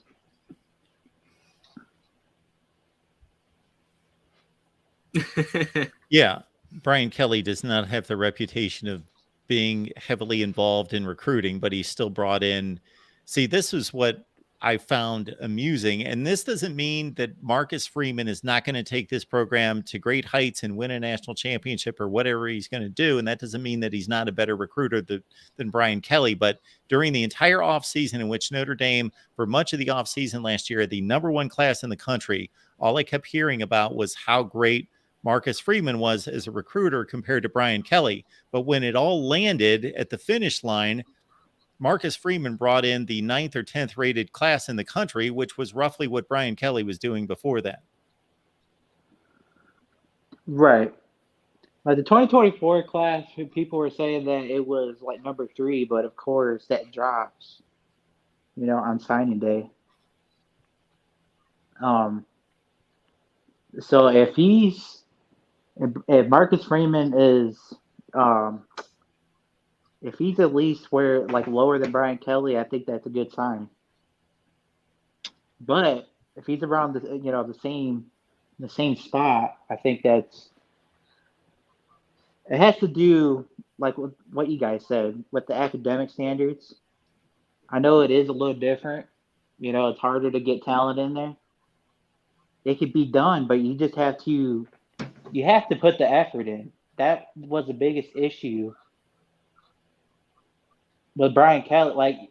Okay, people could use the academic standards as an excuse, but you got to put the effort in, to get the talent.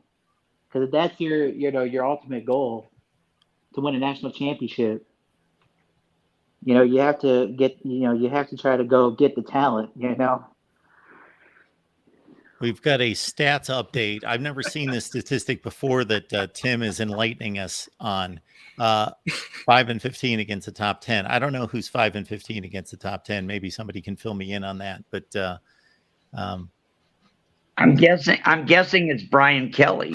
Oh, really? Or Marcus Freeman. I thought it was Burger I'm King. guessing. I don't know.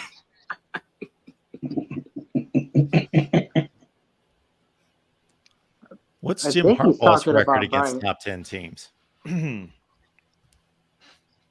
Something in that range. Yeah, that's kind of funny. I kind of find them to be similar, like Brian Kelly and Harbaugh. They just couldn't win big games. I mean, Harbaugh still can't win a big game. You don't think maybe he's talking about a big game? I'm talking about winning semifinals and all that, getting to the national championship. Yeah, I understand, but to me, that's a big game. To me, they don't get any bigger.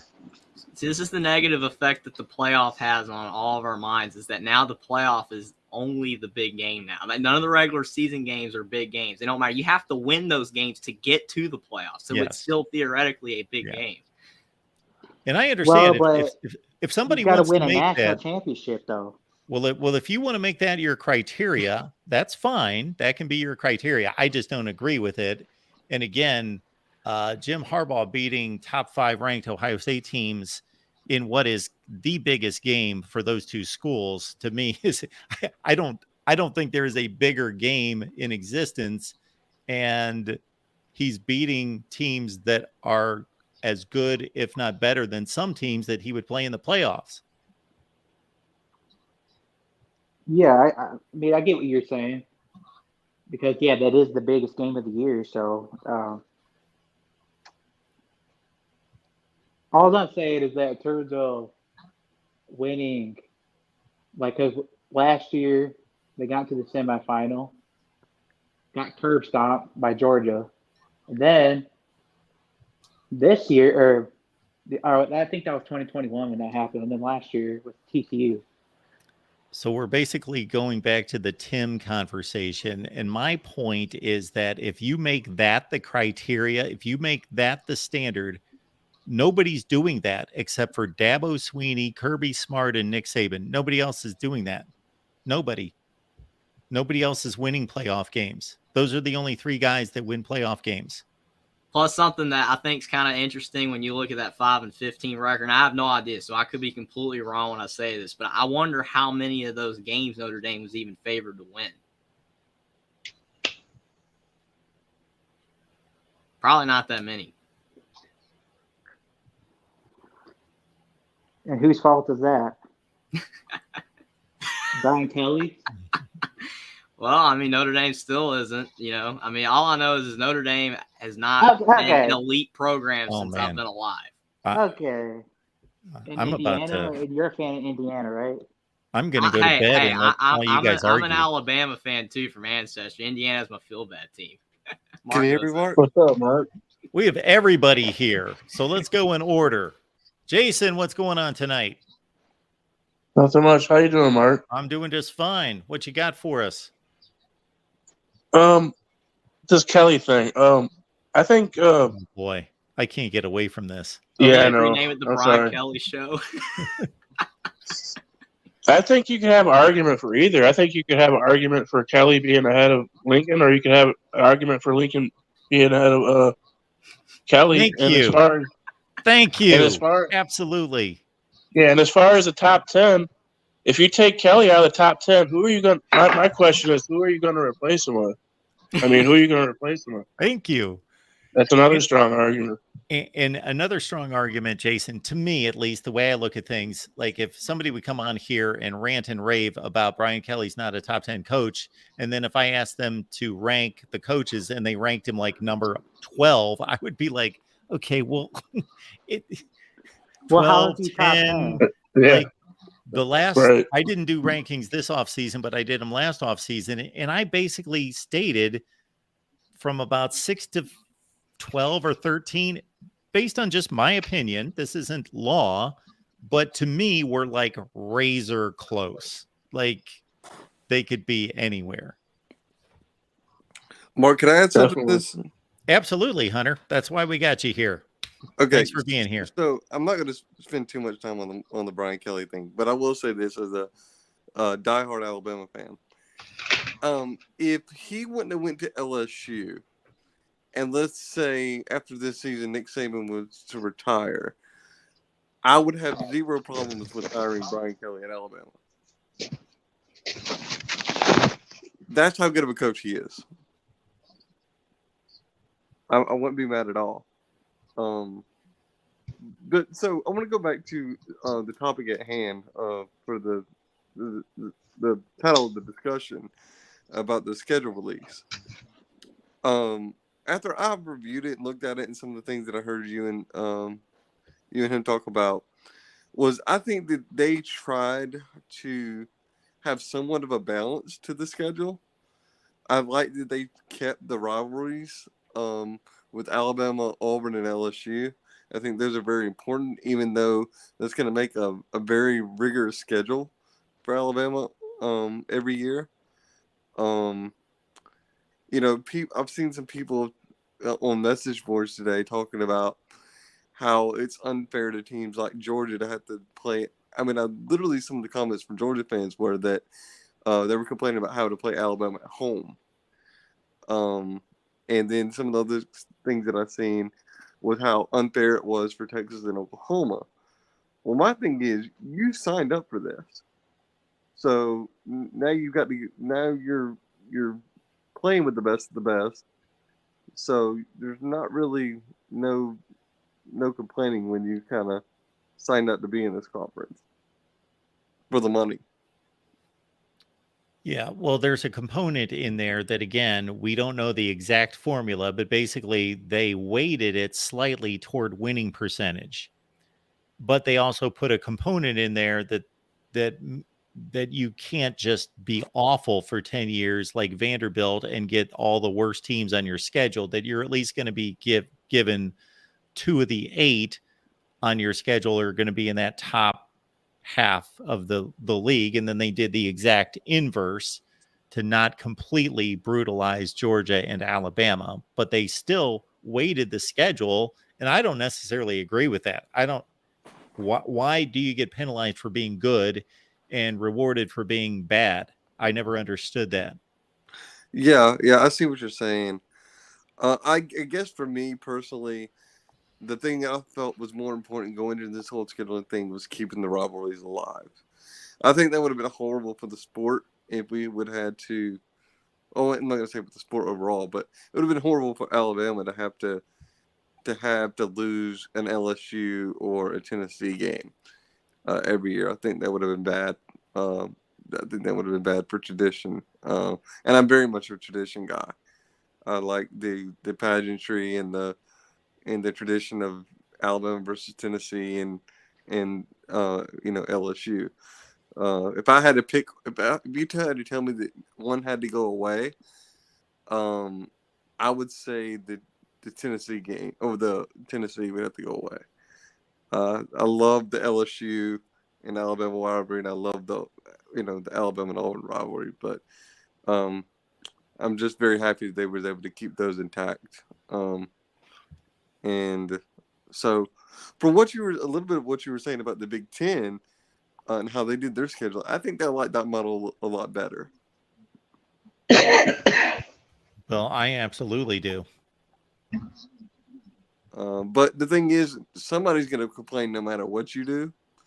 So people are going to love it or hate it, no matter what you do. You can't please everybody. But I guess I'm happy with it just on the fact that we're going to keep the rivalries intact. And I think that's very important. Yeah, so Hunter Shoelace Sooner is saying that I have not heard a single OU fan complain about the schedule. What are you talking about? Everyone I know is excited about the schedule. I've just seen some of the things on message boards. I'm subscribed to a couple of different like 24/7 Sports and On3. And so there was just a couple comments that I'd seen. It wasn't like overwhelming, but I did see a couple comments about that. And I think the only person I've seen complaining about schedules is Saban. He's been crying about it. That's all I've seen so far. Well, yeah, look, Saban. See, everybody. He's been crying about everything lately, so that doesn't surprise me. Everybody that says that about Saban has came out and said that we should play more conference games. He said that in the past. He's advocated for that. But he's also advocated for what's best for the sport, not what's just best for Alabama. And I think that's the component that everybody's forgetting when they criticize him about his stance on some of this stuff. I think he's very much interested in the sport overall more than he is just Alabama.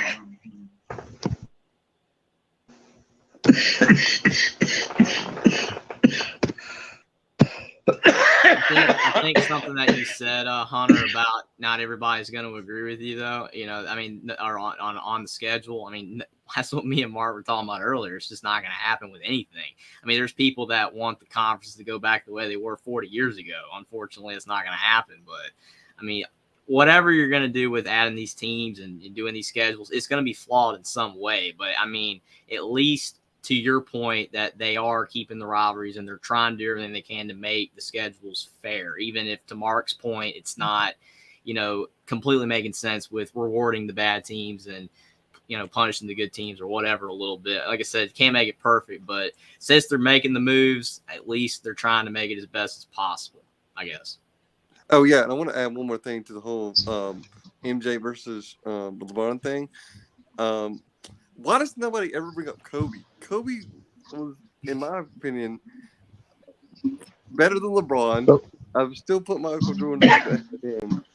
But anyway, I just had to put that 2 cents in. I'm a huge Kobe fan. So what's the SEC's issue with scheduling 9 conference games? I don't understand that. Why is that such an issue? Well, they don't need to. Is it a scheduling thing, or I don't know?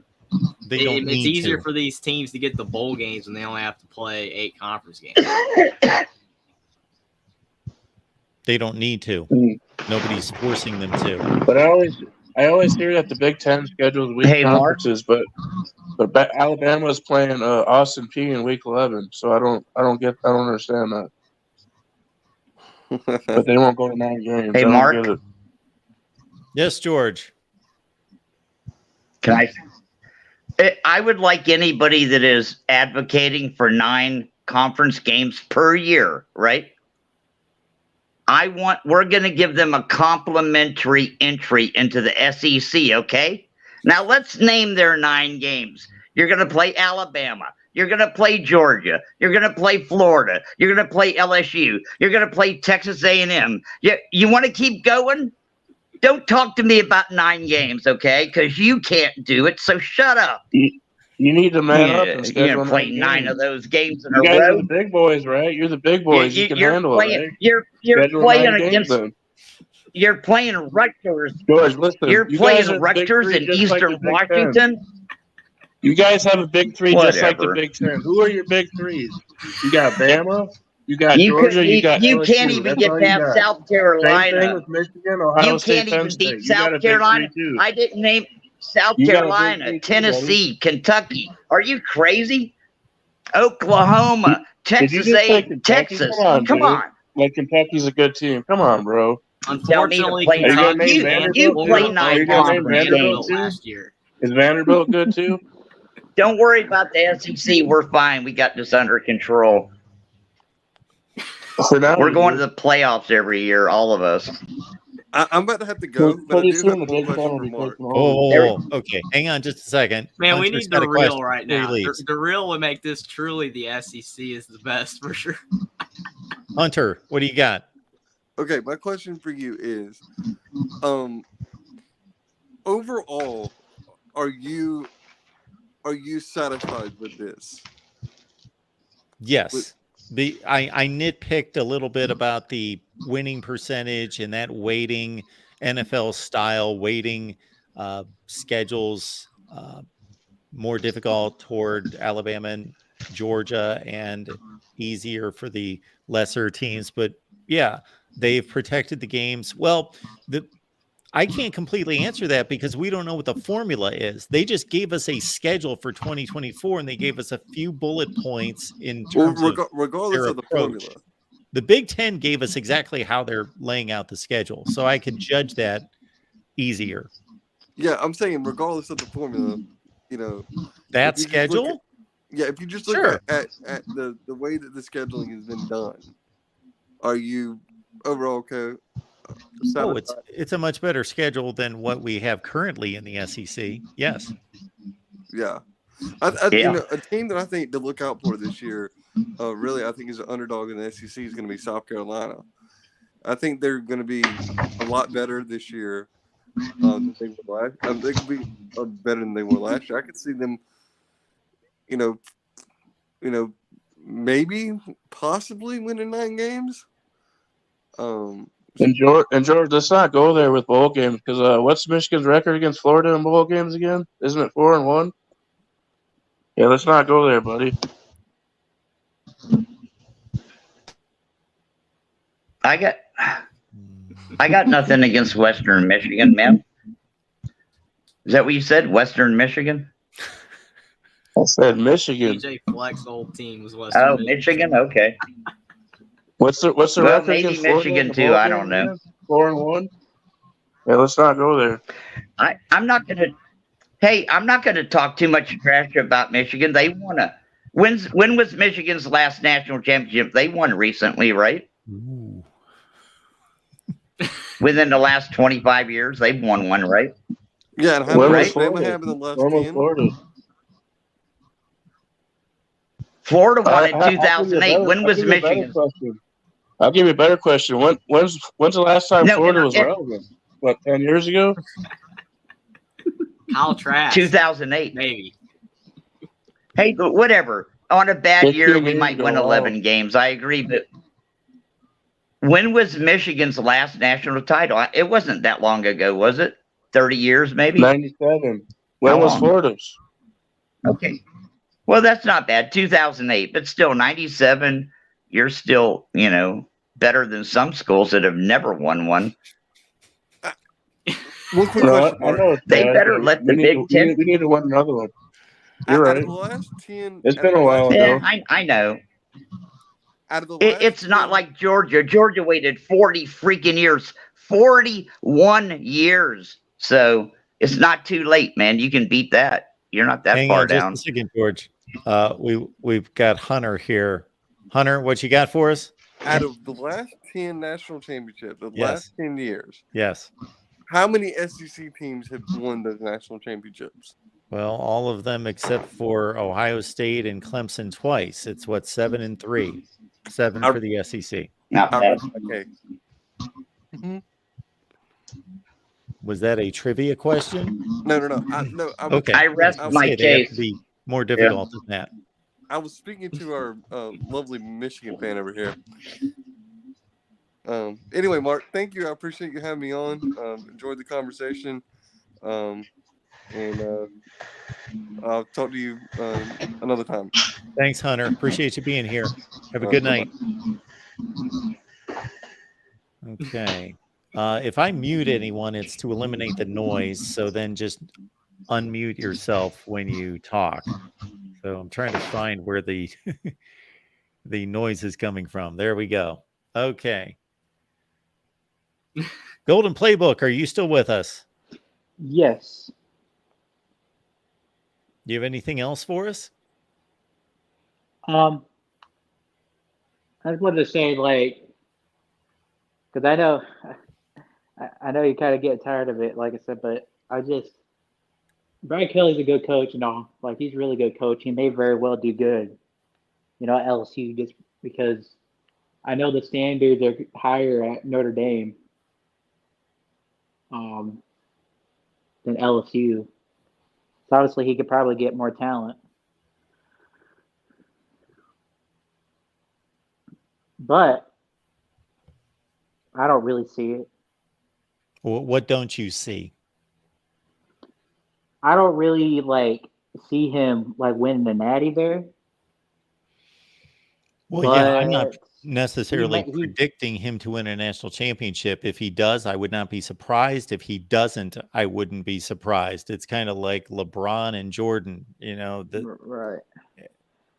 Yeah, the previous 3 coaches won national championships at LSU. It can obviously be done there, but if he doesn't get it done, that's a very difficult thing to do that very few people are achieving.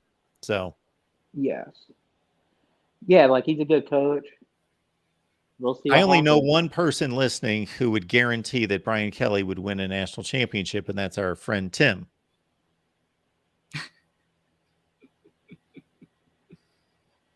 Wait, Tim?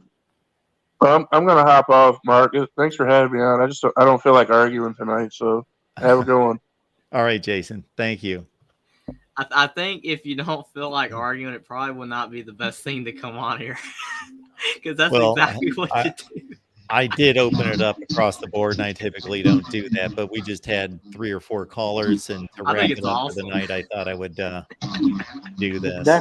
It's definitely entertaining.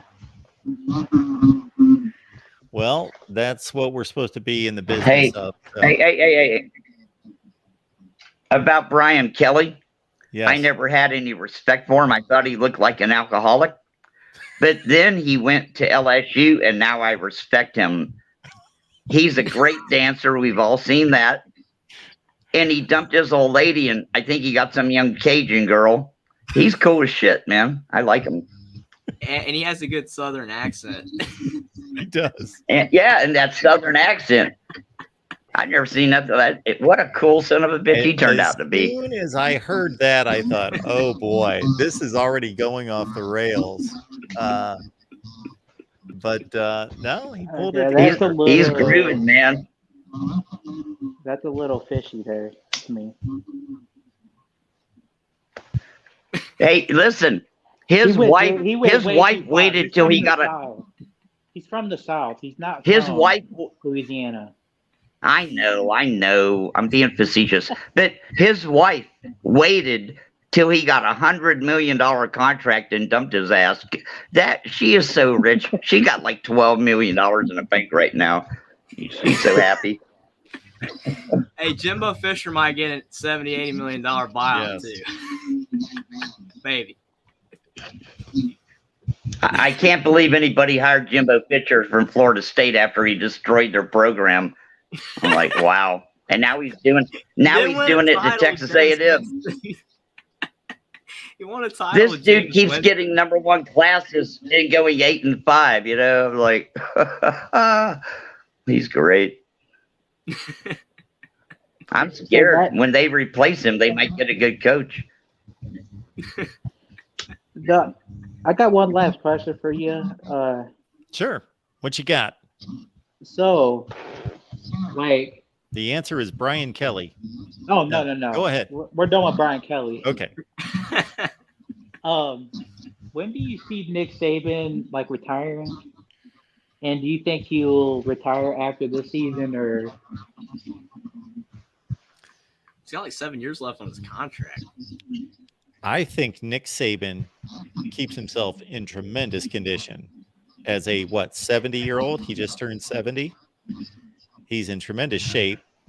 He's smarter than all of us put together.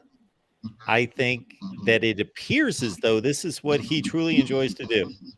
He doesn't want to retire. I don't know the man. I've never talked to him. So I'm only guessing that he is going to continue until something happens with either his health or his wife's health or something. Maybe college football continues to become more of a business and more of a professional type approach that turns him off. But other than that, those are the things that I see sending him into retirement and nothing else. A lot of college basketball coaches have done that. I mean, so many of them are retired. It feels like it has to do with, the new age of the sport. Yeah, for sure. But I'm with you, Mark. I think that Nick Saban at least coaches for 5 more years, at least. But who knows?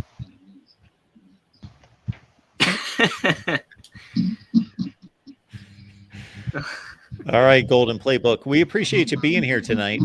And what's the guy's name? What's your name again in the blue shirt? That is Jeffrey. Oh, yeah, I didn't mean to get too offensive. I just love to talk trash. Well, Jeffrey's got a YouTube channel as well. Where can he find you there, Jeffrey? My YouTube channel is Only Talk Sports, and I talk, even though it's Only Talk Sports, I mostly just do college basketball, college football, and NFL, NBA. But I've had some people tell me I need to talk about more sports since I am called Only Talk Sports, but I didn't really get that far.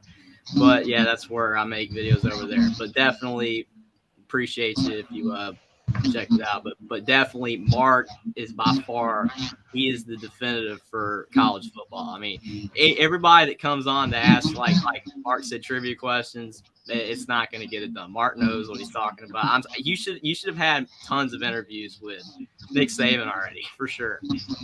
I saw the Neil Brown one. That one was really good. Thank you. We hope to get some other ones. I don't want to state names, but we're working on a few other ones. And when I say working on them, we actually, working out schedules and so forth. So hopefully that comes together. But I appreciate that. That's very nice.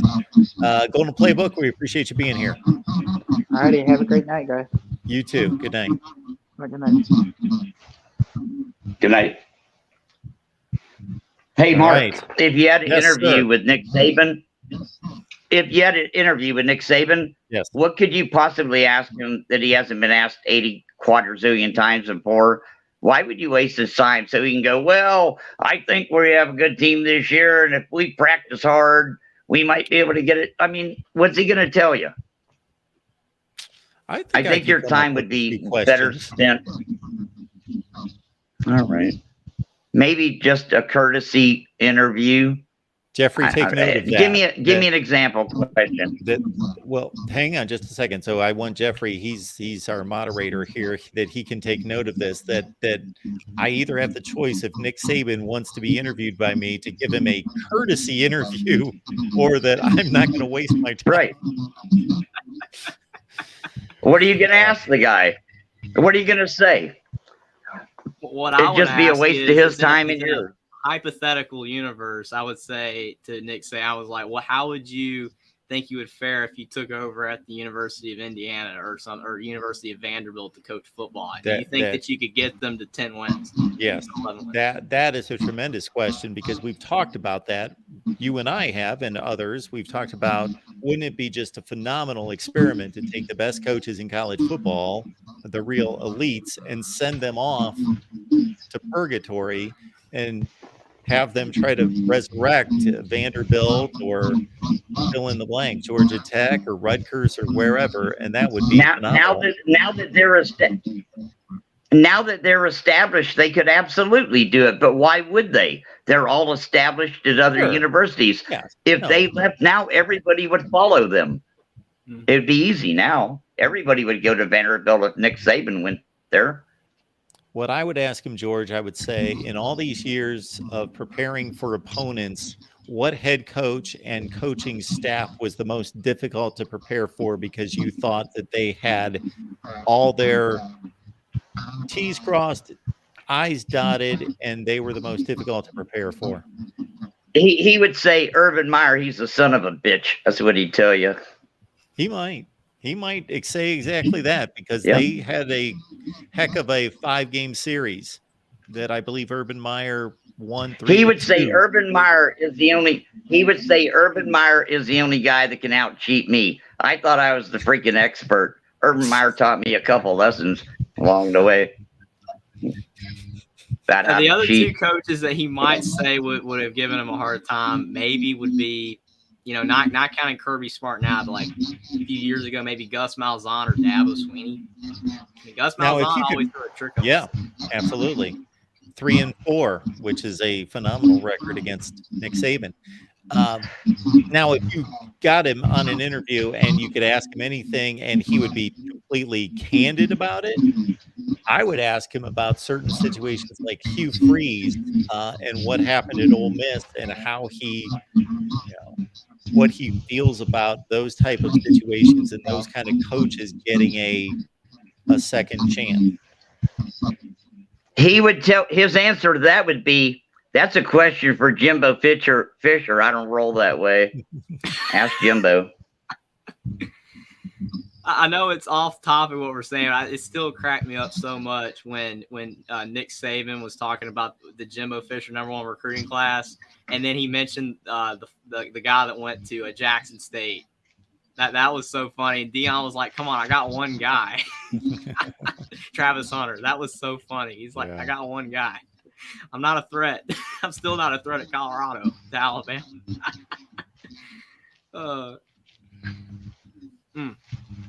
Deion Sanders is doing what I would do if I was. Deion Sanders is doing what I would do if I'm a football coach.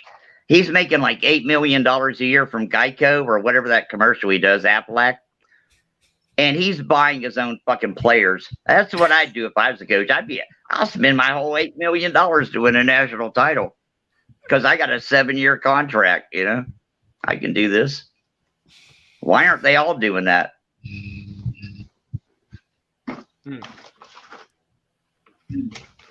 I'd spend my whole $8 million. All right.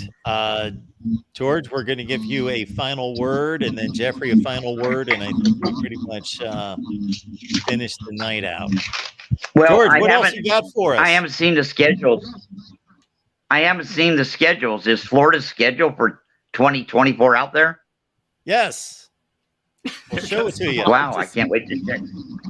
That's what we've been talking about. I can't wait to check that shit out. Can you read the screen, George? I can't wait. Hang on just a second. So I can't see it. Okay, it's at the top of the screen. Florida is playing in conference Texas A&M, LSU, Ole Miss, and Kentucky at home. Tennessee, Texas, Mississippi State on the road, and they still play Georgia neutral site. That's a hell of a schedule, man. Yeah, it really is. Damn. God bless the SEC. Florida could lose 5 or 6 of those. I mean, maybe 7 if things went really bad. Well, they can lose to all of those. I'm not worried about anything. We have Billy. I'm not worried about shit. I'm not worried. We have Billy Napier. I ain't worried about nothing. I agree with you, Mark. They could lose. Every one of these. I don't think they will. Yeah, they're going to win some games, but they could lose each one of those games. There's no Vandy. There's no Missouri. There's no South Carolina, who's of course decent now, but it hasn't been long since they've not been very good. So yeah, they're missing all their teams that they typically kick around. Every single schedule I'm looking at, it looks like every team could lose every game. This is insane. My goodness. And we got to play Florida State every year. But those are all hard schedules. I don't care what team it is. Don't add another game, please. Dear God, stop already. That's why we got Florida Florida State State has always been at the bottom. Jason is letting us know that Alabama has an easy schedule. That's because they're the best. They're at the top.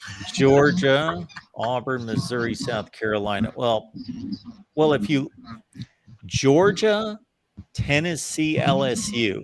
Well, that's not easy. Oklahoma might be back at that point. Well, it's not easy. It might be relatively easy compared to everybody else. No. Oh, Jason said wrong year. Did they release the next year's schedule? I think he's wanting the 2023 schedule. He wants to talk about that. But it's like this is the schedule release. The 2023. We'll be talking about that one really soon. Right. We're looking at 2024. Yeah, we'll get to that, Jason. And you're right, George. A lot of these are hard. That was Big Ten. Look at Auburn's schedule. That's just vicious. All of them are. Yeah. Poor Arkansas every year. Yeah. All of them. The Big Ten, they're impossible. They need, Luke Fickell at Wisconsin, and they need Iowa to have an offense, and they need Nebraska to get Matt Rule, those type teams to get better. Because then if they do, then the Big Ten will be just as difficult as the SEC, almost on paper. Be exactly the same. It's because those teams are down, or they're not as good as these teams are. I was not down. I was the same every year. But Wisconsin and Nebraska could both be better. Penn State, if they can get into another gear and you add USC, UCLA, the Big Ten could be really close to the SEC and how hard it is. Absolutely. I predict that no SEC team will ever go undefeated in conference again. And we will have 2 or 3 teams in the playoffs with 2 losses, Screw these other conferences. Don't even play nobody. George, thanks for being here. I actually don't wait think a minute. Those are outlandish predictions. No, they're not. Hey, before we go, 5 years ago, I said I think we should pay every player on any Division I college football team $50,000 a year. You got 80 players; they all get $50,000. What's that? $4 million a year or something like that. And then if the rich guy, if the pretty boy on the team wants to get a car commercial, he can do that too. They should have did what I said, because now it's all fucked up. You're gonna have a bunch of guys that can't buy a loaf of bread, and other guys making $14 million. That's not a team sport, man. They should all get $50,000 a year. The practice squad, everybody, and because they're getting $80 billion a year from TV rights. They're gonna fuck it all up, man. They better call me. I'll tell them what to do. George, you used to call up and give me ideas on how we could make 7 figures here, is what you used to do. Oh, I think I remember that. It's not too late. It's never too It's late. not too late. It might be a bobblehead doll. We're going to do something, man. Mark Rogers bobblehead doll for your car dashboard. I'd have to have one. And for electric cars, we make it move, even though there's no rough, idling or nothing. All right, George. Thanks for being here, man. We are signing off for the night. George, see you guys later. Thank you. Jeffrey, anything else?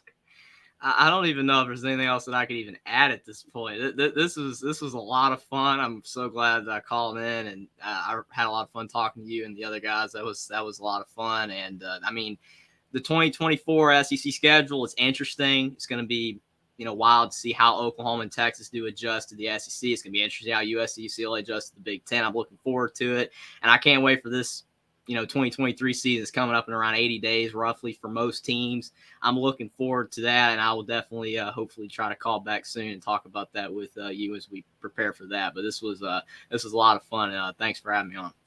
Tim has served up a very difficult question here. Oof. Who wins a title first? I would put Kelly last, but I think any one of them can win a championship. But between the other three,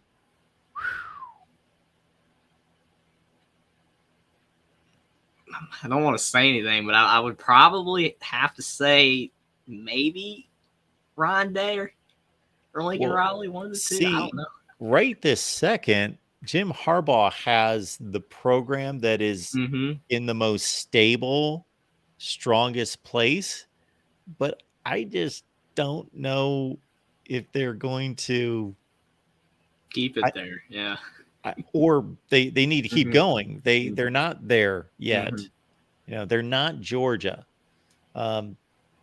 They haven't shown us that they can play a game like Ohio State played against Georgia last year, or Ohio State's played a number of times in the playoffs, or of course Lincoln Riley in USC. And I've made this comment. Maybe Tim will feel better about my commentary tonight if I'll restate what I've said a number of times, that even though I believe Ohio State's been the most consistent elite program over the last 15, 20, 50 years, and Alabama's been the best in the last, Saban years, that USC, when they are great, when they're at their best, John McKay, John Robinson, Pete Carroll, they churn out all-time great teams. It's not consistent. It's few and far between. Yeah, you're right about Michigan with Harbaugh, though. They got to do even better. But, I mean, why I said about keeping it there, I don't even know if they can keep where they're at, because the recruiting, I mean, it's really good, but it's still behind Ohio State. It's still behind, where USC is more likely going to be in most years. I mean, it's just going to be very difficult. And I think with adding USC and, in these other teams that could get better, Michigan could slip, back into that second tier with Penn State again. I don't know. We'll have to see for sure. It's going to be interesting, but I would probably have to say Ron Day, maybe Lincoln Riley are the top two for me, but probably Ron Day, because Ohio State was close. If they beat Georgia this past season. Love your answer, Jeffrey. I'll take your answer. Ryan Day. They win a title. What's wrong with Ryan Day's playoff record? I know on surface it's not great, the win-loss record, but you have to talk about the games. They played Clemson down to the wire in a great controversial game that came down to the last play of the game. Okay. Then they beat Clemson by 3 touchdowns the next year. They lost to Alabama in a competitive game until the second half. Then they got blown out in the fourth quarter. And then they lost this. They played Georgia better than anybody by far. What's wrong with Ryan Day's? His teams have shown up in the playoffs. No, the games haven't gone their way all the time, but that's a pretty solid showing in the playoffs. Definitely, it goes back to the margin of loss. I mean, how you lose does matter. That's kind of like when you rank the teams in the top 25, so it makes sense. How you lose does play a role. If you get beat by 50, it's worse than if you lose by 1 or on a 2-point conversion play. I mean, that's the whole argument why people said Alabama should have been in, because they barely lost to Tennessee and LSU last year. And the point that you're making right now applies extremely well to what we just saw in the playoff last year. Who played in the national championship game? TCU did. Ohio State didn't. So if you just go by that, TCU's better. They won a playoff game. But we all watched what happened, and we would have a completely different perception of that. Can you imagine if Ohio State lost to Georgia 65-7 And then then it would be Ryan Day should be fired. Yeah. And then TCU would have played Georgia to a 42-41 game and lost on a missed field goal on the last play of the game. What would we be talking about right now? The perception of these would be completely different, and rightfully so. 100%. I think some of it's just, people like to play it up for sure, with Ohio State, they lost in the semifinal, but everybody knows that was essentially the national championship game. There's no other way you can spin it. I mean, I watched the national championship game and I felt so bad for TCU. I was like, I did too. Just score again. Don't end with 7. I just want them to score first, but it is what it is. But I realistically knew that TCU had no chance. I mean, you can't come on, any platform and say that before the game. You just can't say, oh, TCU is going to get blown out. When I said before the game, I was like, TCU, they can hang with them because they hung with Michigan. And since Michigan beat Ohio State and, Georgia barely beat Ohio State, on paper, TCU should be able to hang with them. But the two teams are not anywhere in the same talent realm. It's not even close.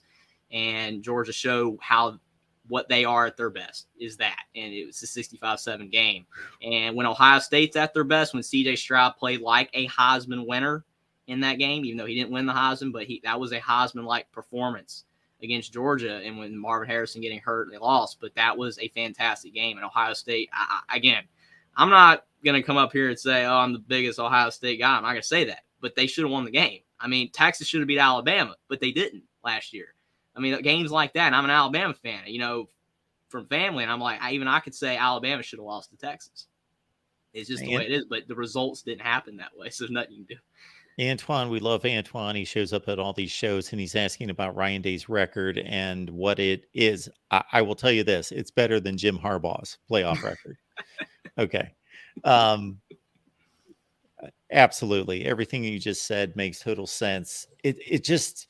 That's 65-7. It's still every so often just, I got to think about, that was a national championship score in a national. We don't every week when we watch college football, where are the 65-7 games? Well, first of all, there's hardly any of them.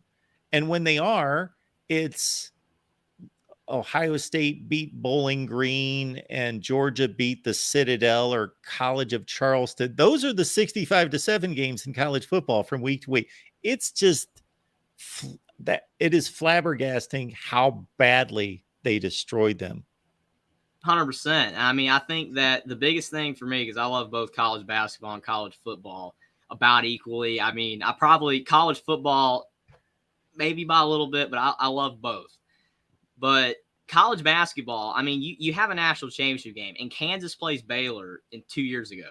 In the championship game, Gonzaga was undefeated. I get that they're from a smaller conference, all that kind of stuff. They lost by 18 in that game. They were undefeated, and then they lost to Baylor by 18. But in this past year's national championship game, UConn plays San Diego State, and UConn only beats them by 10 or 12.